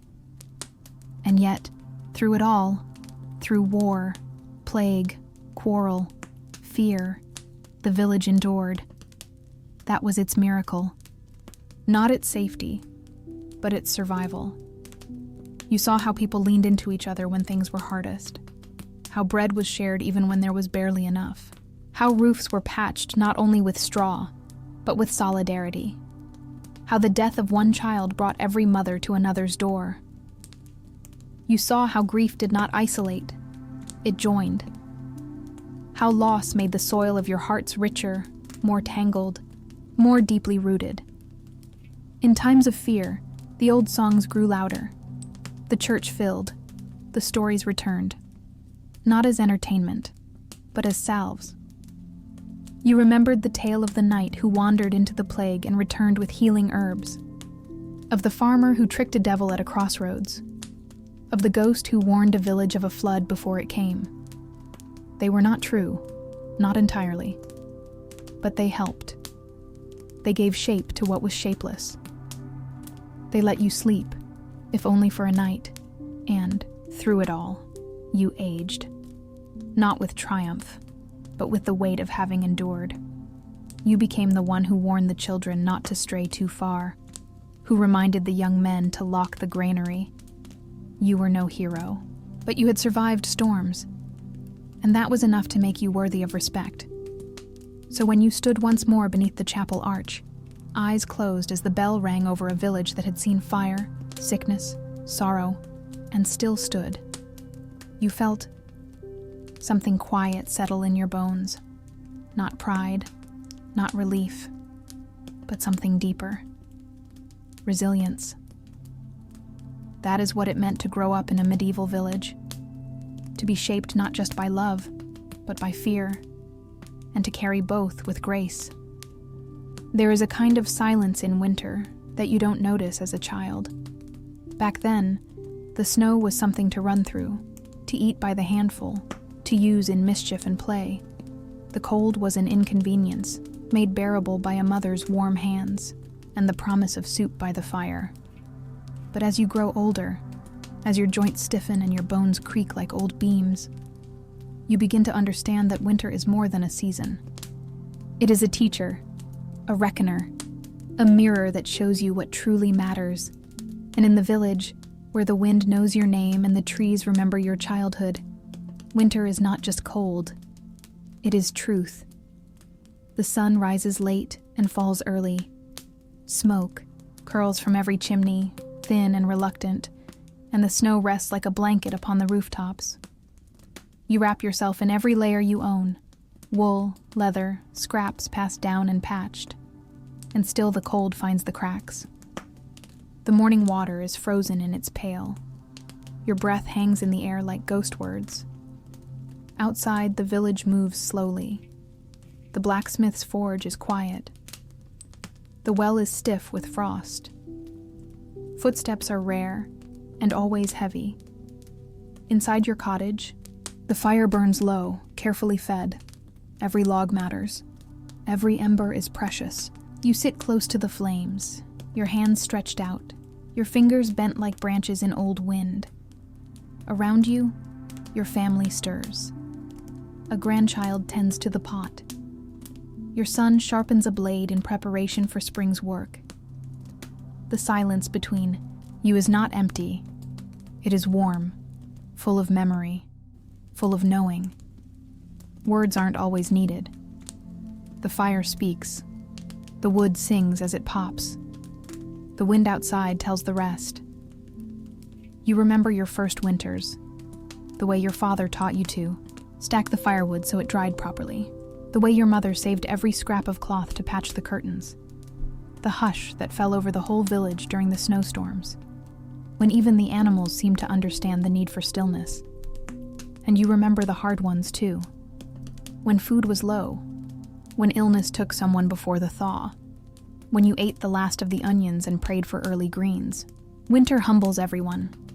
It does not care how strong you once were or how clever. It is the great leveler. The days blend into one another. You sleep when it's dark. You rise when the fire needs feeding. You carve little things from wood, spoons, beads, toys, more out of rhythm than purpose. You hum the old tunes without realizing. The snow piles higher outside and the road becomes impassable. But the village doesn't panic. It never does. You've lived through enough winters to know how to wait. Waiting is an art here, a kind of faith. In spring, in the sun, in each other. And in this waiting, you think. You look inward, not because you're wise, but because winter gives you no choice. You think about the things you've done, the fields you tilled, the children you raised, the quarrels you had and healed. You remember those you lost. Their voices still live in the quiet between snowfalls. You remember laughter around the table, the scrape of bowls, the warmth of crowded sleep. And you remember being young, running through snowdrifts, believing the world would never grow old. You notice things now you didn't before. The way snow settles in the crook of the fence post, the silence of the barn, the way a single candle lights a whole room. You begin to see how little you truly need. A fire, a blanket, bread, a voice that speaks your name kindly.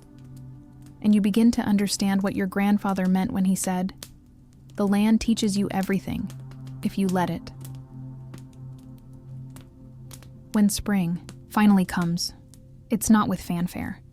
It's with a single drop of water, sliding from the edge of the thatch, then another, then the creak of a thawing door, then birdsong.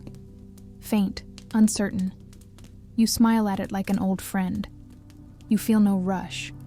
You've learned by now that all things arrive in their time. You step outside, careful, your breath still, misting.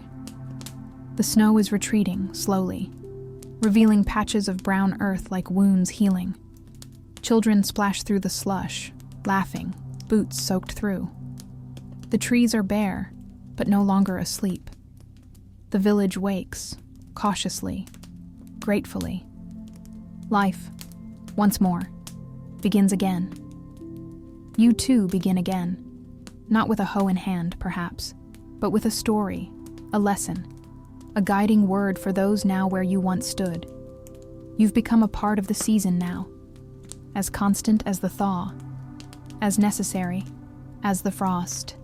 And one day, not soon, but someday, winter will come, and you will not see the spring.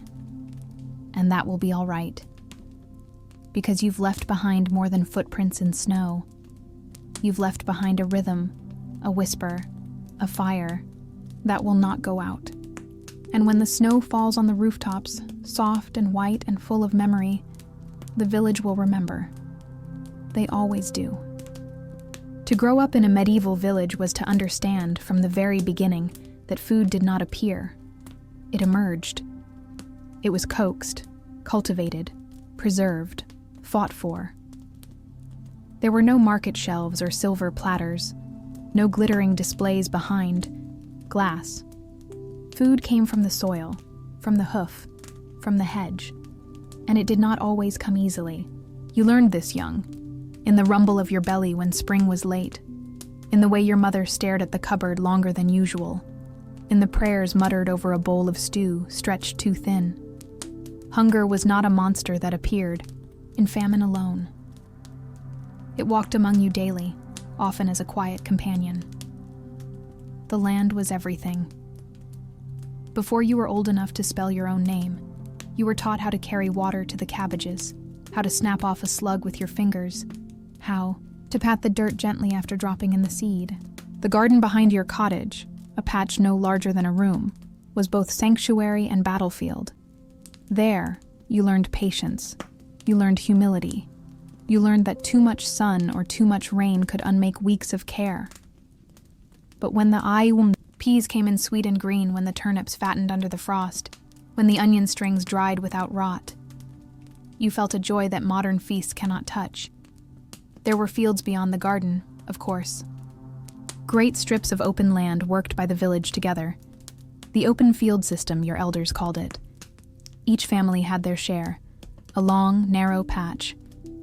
You walked those fields in every season.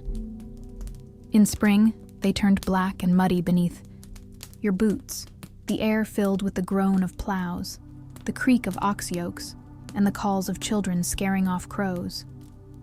In summer, the wheat rose waist-high, golden and whispering, and you ran through it like a shadow before being scolded. In autumn, it was sickled and stacked, and you helped gather every fallen grain because waste was sin. In winter, the field rested, and so did you, sort of. Grain was life. Without it, there was no bread, and without bread, there was no strength. You knew this intimately. You helped grind it. The great stone quern turning beneath your hands, hour after hour. You learned the difference between barley and rye, how to winnow, how to catch the rhythm of sifting. You watched your mother knead dough by the fire, her forearms strong, her fingers precise. Sometimes there was yeast, sometimes not. Sometimes you had to make do with flatbread or oat cakes, cooked on a stone near the hearth. Bread was not just food, it was ritual. It was shared at every table, blessed at every feast, broken in mourning, offered in thanks. Even the poorest household had a crust to offer a guest. And in the years when the wheat failed, when rust or rain or rats took their toll, bread became more than sacred. It became absence. You remember those years clearly. The tight faces, the swollen bellies, the broth stretched thin with weeds. But the land offered more than grain. There were the beans and peas, the leeks and onions, the garlic and cabbage. There were herbs, thyme and parsley, sage and dill, growing wild along the ditches or in careful garden rows. In summer, you foraged, berries along the hedges, nettles in the shaded hollows, mushrooms near the oaks. Your mother taught you which to eat and which to fear. You never forgot. A mistake in this realm could be fatal. Meat was rare. A chicken, if it stopped laying. A rabbit, if the snare was lucky. A pig slaughtered once a year and salted so carefully it would last until next. You remember those days.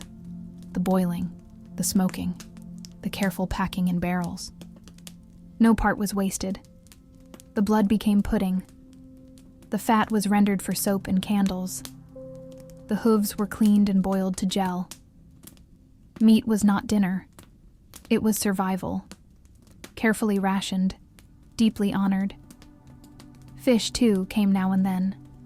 From streams, from ponds, sometimes from a peddler who walked from the coast with a barrel full of salted herring. On feast days, the priest would remind you to fast from meat, and the village would do its best. Bowls of peas pottage, boiled kale, porridge with butter if you were lucky. Hunger always circled, but rarely struck without warning. Milk was comfort, fresh from the cow or goat, warm and strange on the tongue. It was turned into cheese when there was surplus, and the curds pressed and aged in cool corners of the house. You remember the muslin bags hanging like ghosts above the basin, dripping quietly. Butter was a miracle. On days when it appeared, golden and soft, the entire household sat straighter at the table. The feasts were a different matter. When harvest was good, or marriage was celebrated, or a saint's day brightened the calendar, food flowed like a blessing. Stews with meat, pies with berries, ale brewed thick and strong.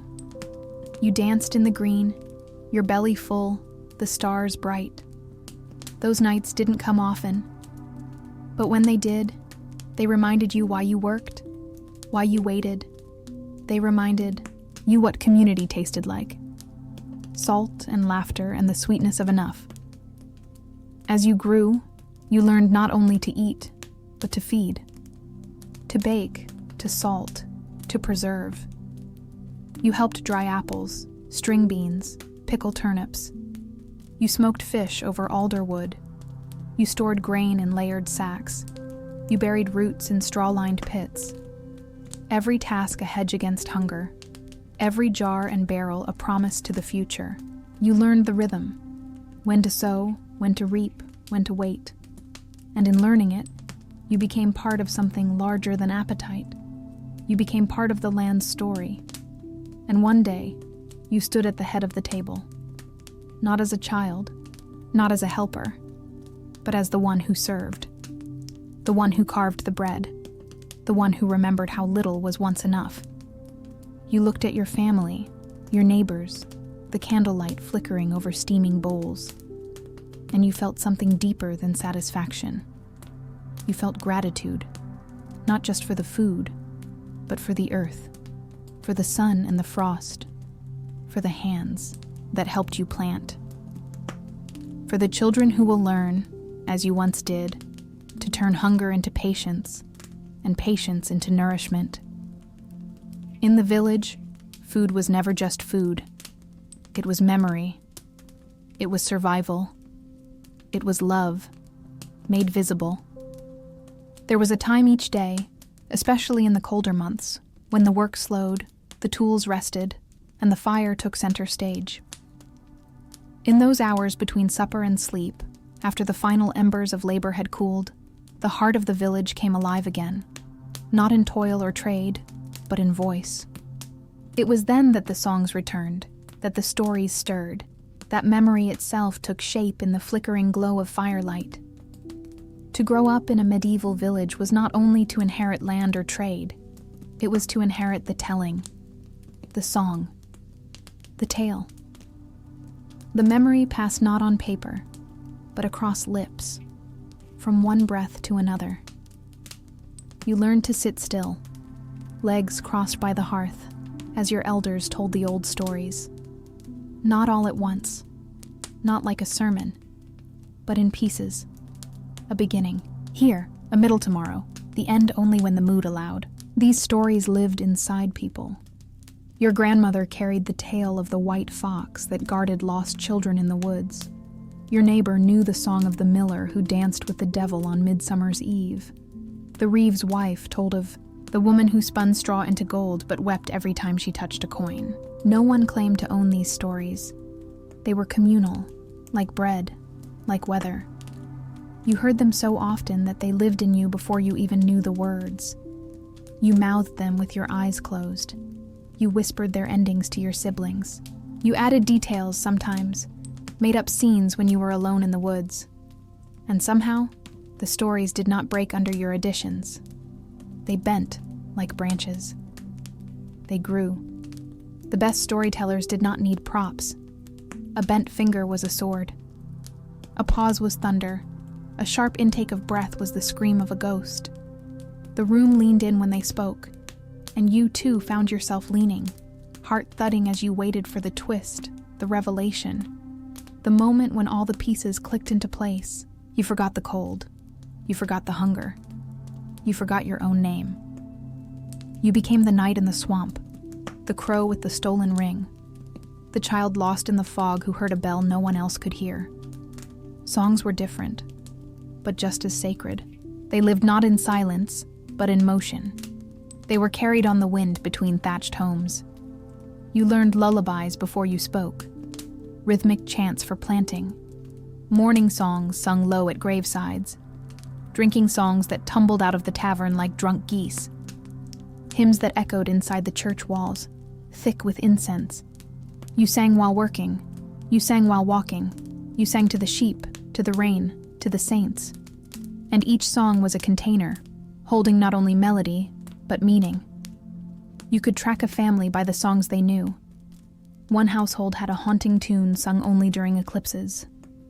Another had a foolish ditty about a dancing goat. You sang to remember, to celebrate, to grieve. And when someone died, the village gathered not just with silence, but with song. The melody changed depending on the life. A child's funeral song was short and high, like bird song trapped in frost. An old farmer's was slow and low, like boots through mud.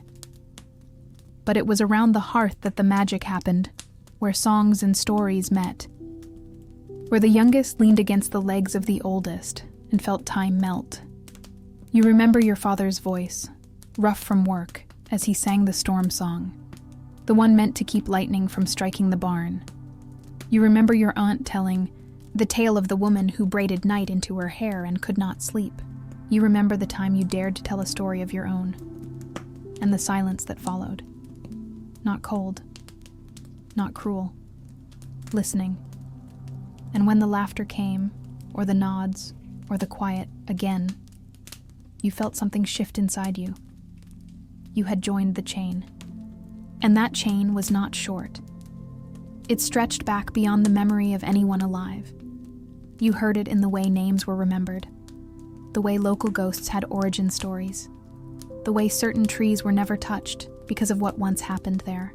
You understood that stories were not just entertainment. They were maps of danger, of virtue, of warning. The tale of the greedy miller wasn't just a joke. It taught you not to hoard. The song of the widow who danced alone each night wasn't just eerie. It reminded you to honor grief. Every word had weight. Every rhyme had roots. As you aged, you began to carry these tales more carefully. You passed them on, not just for fun, but because you felt their importance. You told your children about the boy who tricked a wolf with nothing but a riddle. You sang the lullabies with the same cadence your mother used, even when your voice cracked. You corrected your niece when she misremembered the ending of the story about the girl who married the moon. Not because accuracy mattered, but because you knew that what was said tonight would be remembered 50 years from now. The oral tradition was fragile and enduring all at once. It could vanish in a generation. It could survive fire and plague. It was soft and invisible, and yet stronger than stone. The castle might crumble. The Lord's name might be forgotten. But the story about the trickster goat who outwitted death would remain, carried in the hum of a child's voice skipping through the frost. And it wasn't only stories. Proverbs, sayings, riddles, all part of the same breath. A crooked root bears the sweetest turnip. Don't wake a cat you didn't feed. If the wind changes while you're looking east, turn your boots west. These sayings were passed down like tools. You didn't question them. You used them. And they taught you how to see the world, not in rules, but in rhythms. When travelers came through, a bard, a friar, a soldier with time to spare, they brought their own stories, some new, some variations on your own. And the village listened, always hungry. But you didn't just absorb. You traded. You offered your version of the three brothers who tricked the king. You sang your version of the harvest song. And sometimes the stranger laughed. Sometimes they wept. Sometimes they stayed the night just to hear more. And in the morning, they left with a bit of your village tucked in their pocket. Because stories do that. They travel. They live beyond walls. They cross borders. They survive plagues.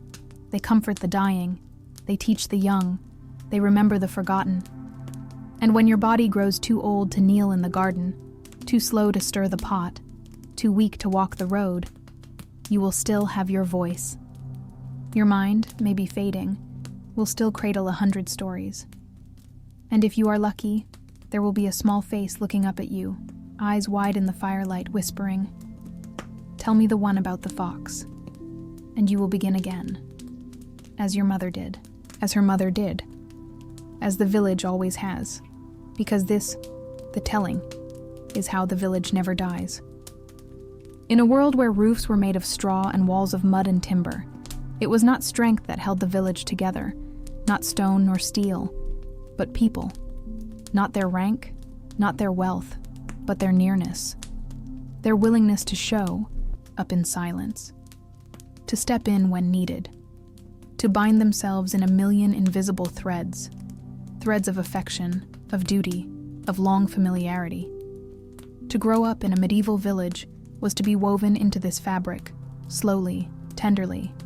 Whether you knew it or not, you belonged to the land, yes, and to the rhythm of the seasons. But just as deeply, you belonged to one another. Love, as you came to understand it, was not the grand, sweeping force sung about by minstrels or carved into tapestries in noble halls. It was something quieter, something rooted. It was the hand that pressed bread into yours after a long day. It was the voice that stayed behind when everyone else had gone. It was the shared silence between two people who knew each other so well that words would only get in the way. You saw it in your parents, though they rarely spoke of it. You saw it in the way your mother always saved the last heel of bread for your father, in the way your father fixed the fence before she could ask. You saw it in the way they sometimes laughed, softly, when they thought no one was listening. Romantic love began like a whisper in the chest, a tightness you didn't have a name for, a flutter that came unexpectedly when someone met your gaze and didn't look away. It wasn't always allowed to bloom. Families had to consider dowries, land, usefulness. But still, it flickered, even in secret. You remember the thrill of walking beside someone after church, fingers almost touching. You remember carving a mark into a tree and hoping they would notice. You remember the first time someone sang to you across the green. And you remember the ache, when they married another, when they left, when they never knew how you felt. Marriage, when it came, was not just a matter of affection. It was an agreement, a contract not just between two souls, but between two households. You might have chosen your partner. You might not have. But either way, the village bore witness. They helped thatch your new roof. They brought tools and scraps of wool, bowls of broth, baskets of eggs. They sang the ribald songs and danced in the mud and poured ale until even the reeve stumbled.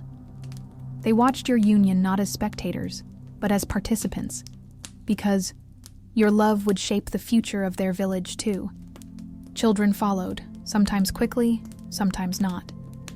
And with them came the web of care that defined life in a small community.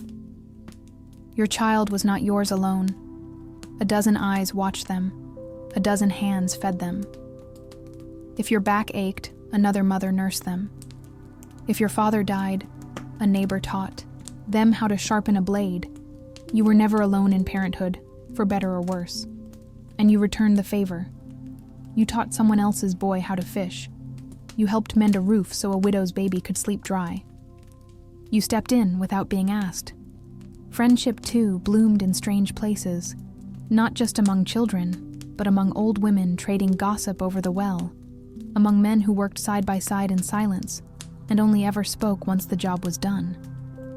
You had your companions, the one who always made you laugh, the one who knew when not to speak, the one who would go with you into the woods when you needed to disappear for a while.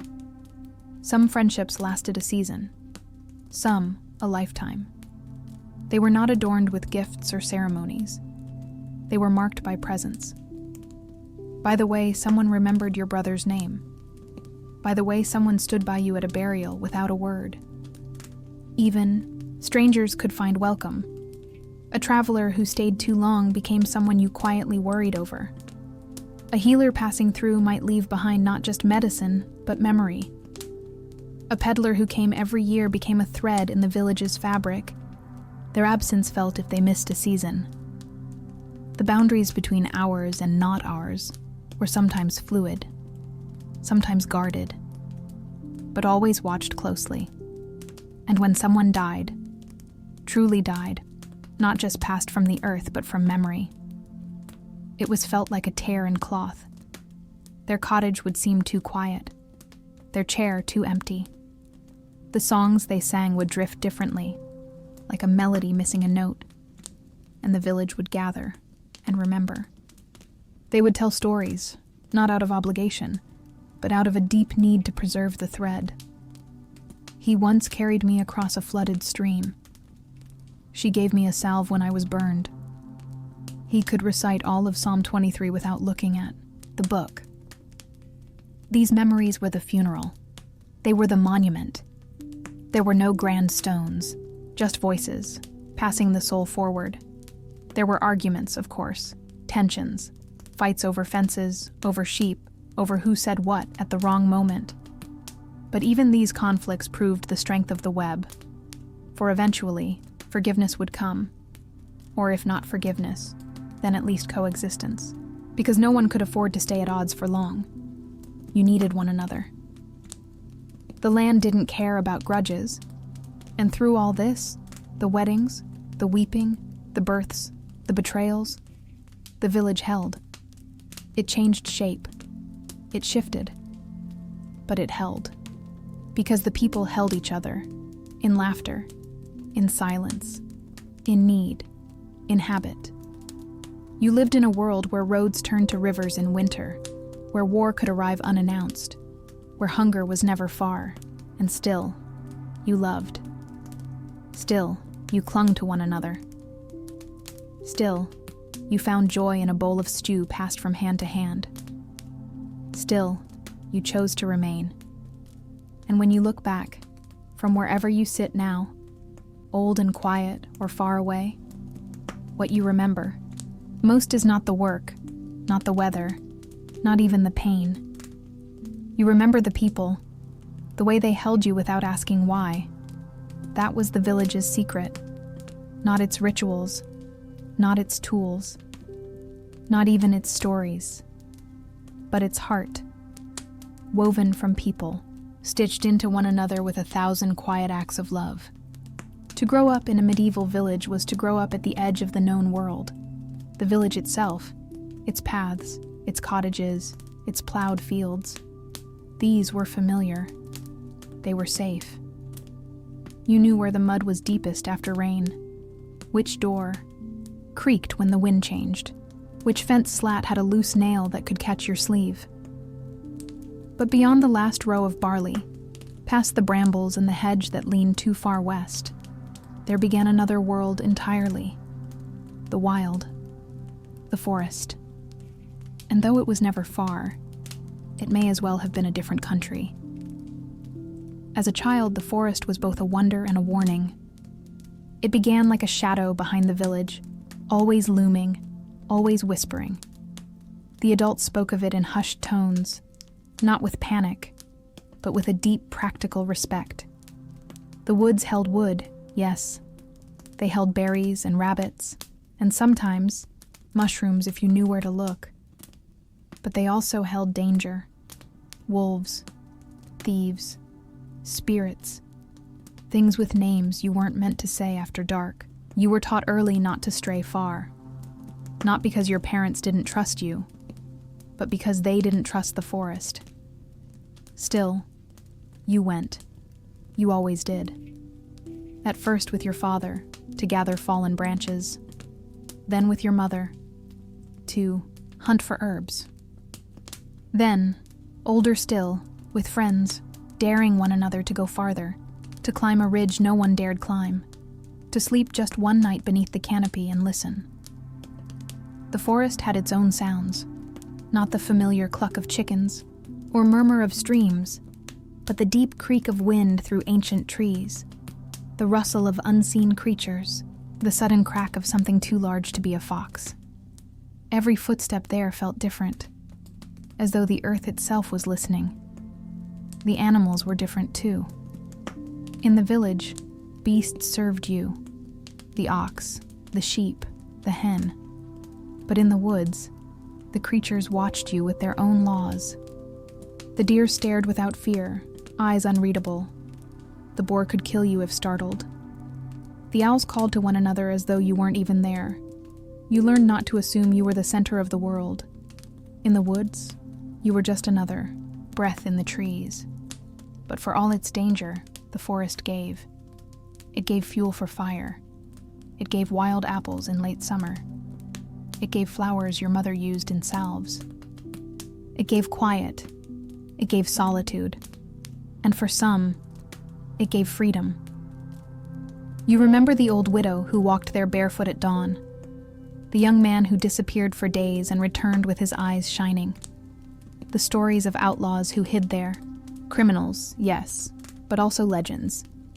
The forest didn't ask questions. It accepted. There were places you were told never to go, a hollow said to be cursed, a pond where someone drowned long ago and still hadn't quite left. You didn't need proof. The way the wind felt colder near those places was enough. The way birds didn't sing near certain stones. You learned to believe without needing to understand. The world was full of things older than you, and some of them lived under bark and shadow.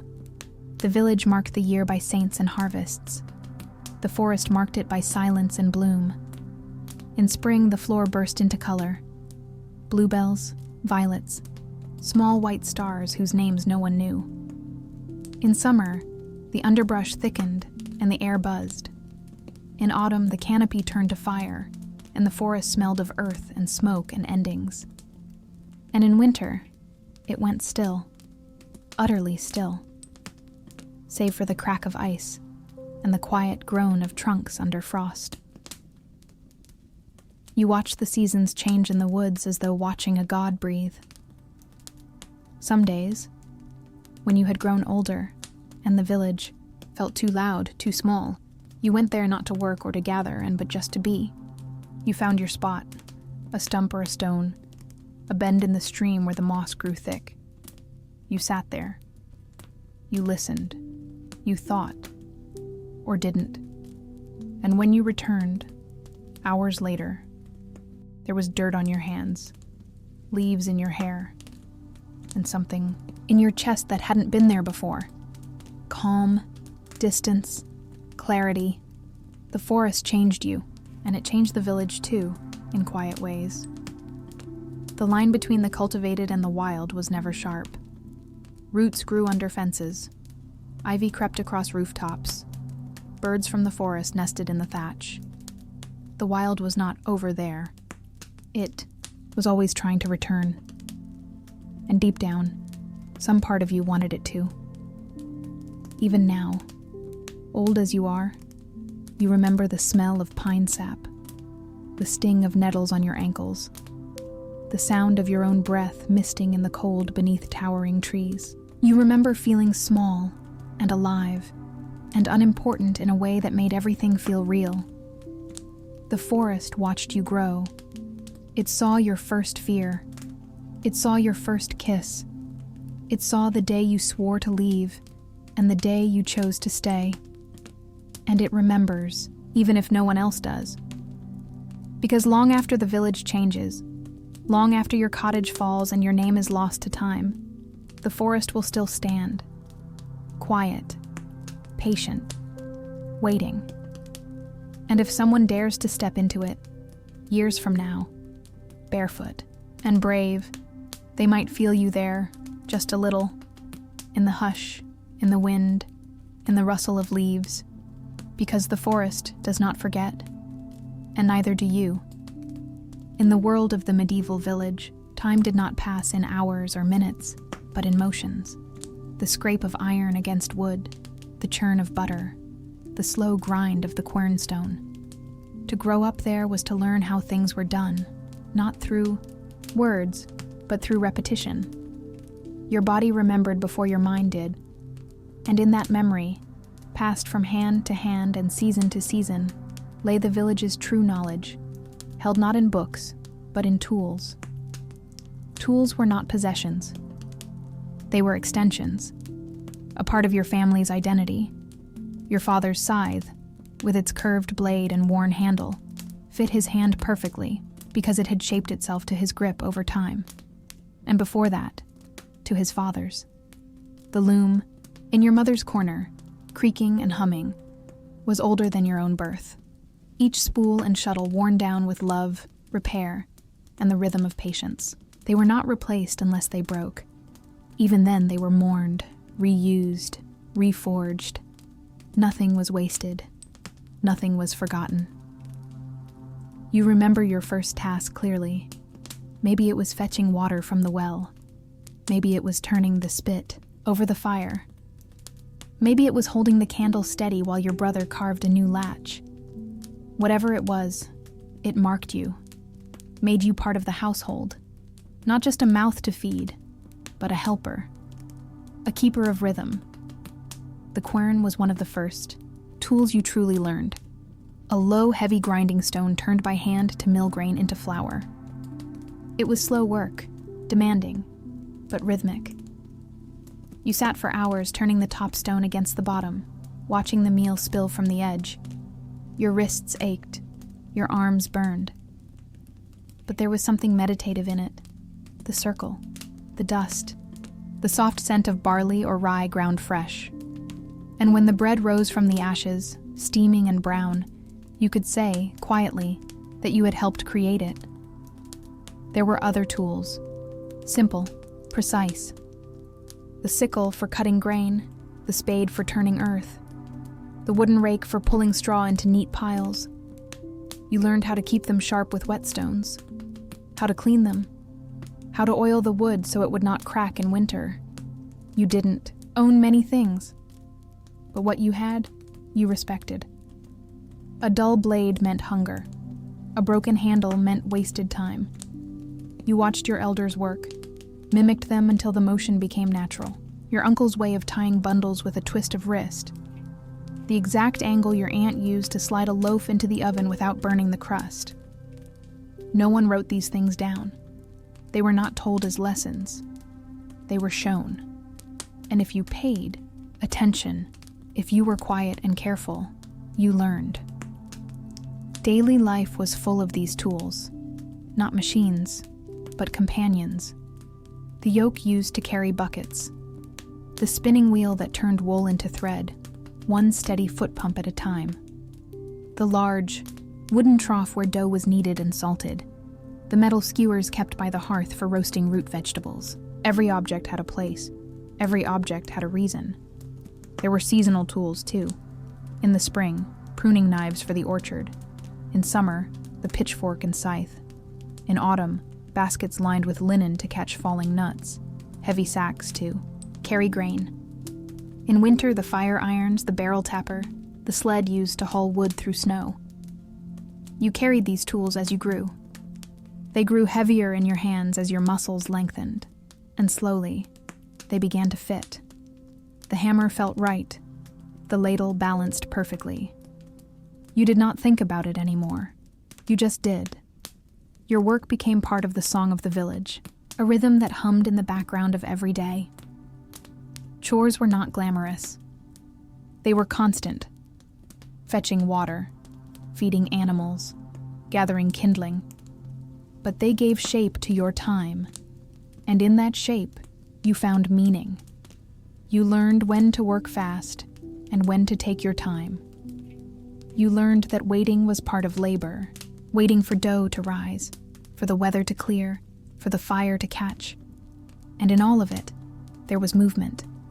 Life was physical. It was lifting and hauling, chopping and kneading, pulling and twisting. Your body was your greatest tool, and it carried the memory of every season.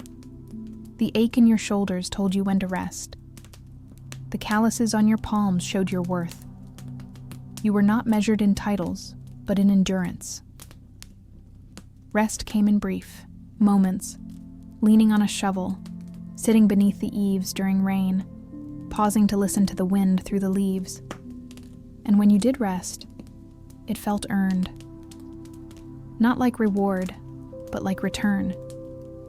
You came back to your body, to your breath, to the awareness that you were alive and in motion, As you aged, you passed the tools on. A younger hand reached for the knife. A smaller back carried the firewood. You taught without meaning to. You corrected gently. Not like that.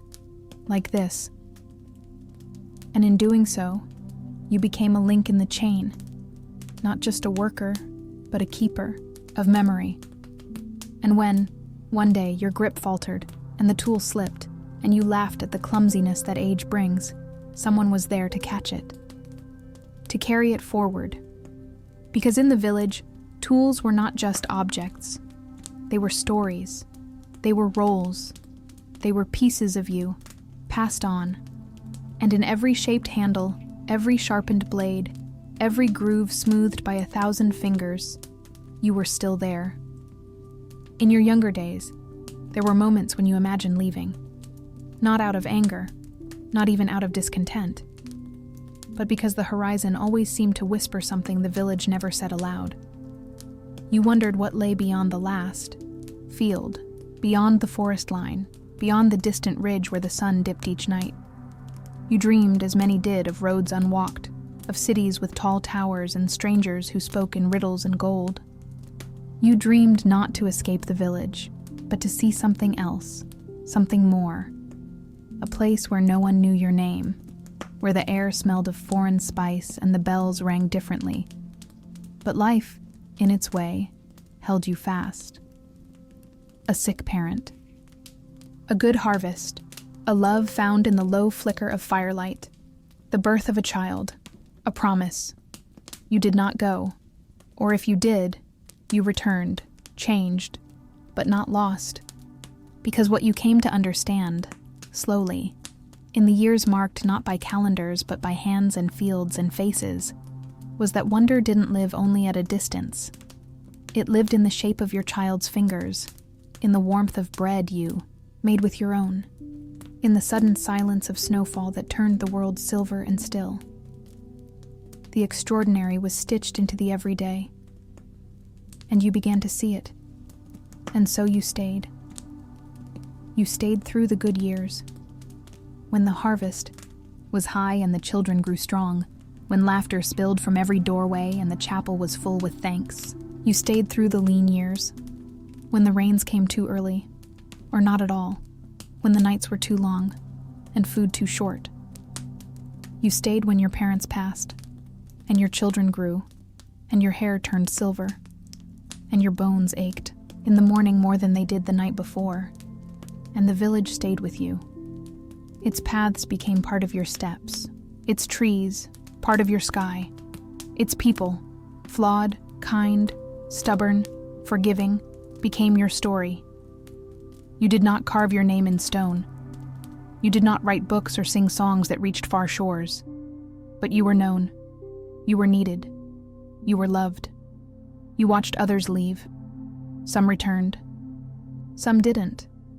Some sent letters with words you could barely read. Others were never heard from again. And still, life moved on. The fields needed tending. The children needed teaching. The roof needed patching before the storm. As you grew older, your pace slowed, but your gaze deepened. You began to see the beauty in things you once rushed past, the exact way the sun slanted through the barn door at dusk. The soft sigh your partner made as they turned in sleep.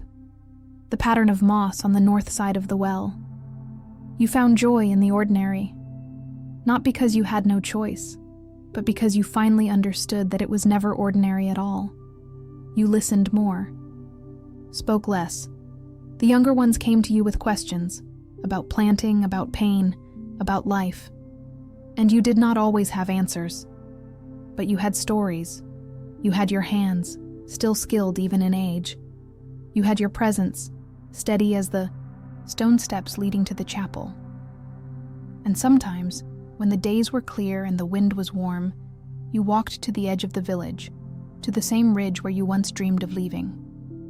You stood there, not in longing, but in peace. You looked out at the world beyond. You nodded, and you turned back home. Because home was not just where you lived. It was where you had built something. With your time, your care, your quiet, resilience. You had grown up in the village, yes. But more than that, you had grown into it. Now, in the stillness of late years, when the nights are long and the fire low, you sit and reflect.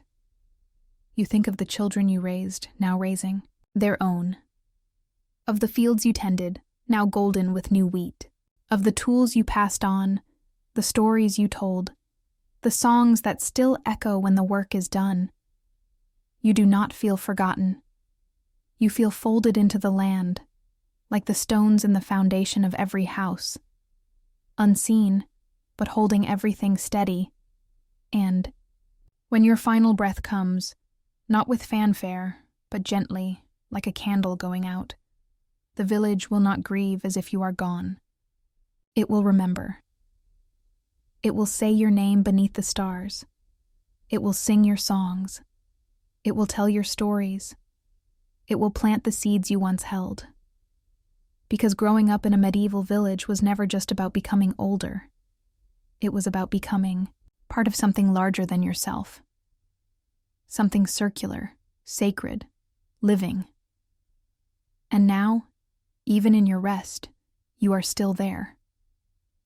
In the laughter of a child, in the shape of the hills, in the firelight on a cold night, in the soil, and in the soul of the village. You are home, and you always will be. So now, dear traveler, you have walked with us, through rain-damp fields and candle-lit cottages, through seasons of laughter, of hunger, of quiet work, and quiet wonder. You have stood beneath the weight of winter and watched spring return like a promise. You have felt the rhythm of the soil, the hum of a loom, the hush of a story told in firelight. You have grown up, not in years, but in understanding. And though the path now winds away from the village, it does not vanish. The roads of memory stay with you, in the soft rustle of leaves, in the creak of old wood, in the way morning light finds its way through the smallest crack. Thank you for being here, for listening, for remembering. If your eyes are closing now, let them. If your breath is slowing, let it deepen. There is nothing more to do. The village sleeps, and so may you. Good night, and may peace walk with you, wherever your journey takes you next.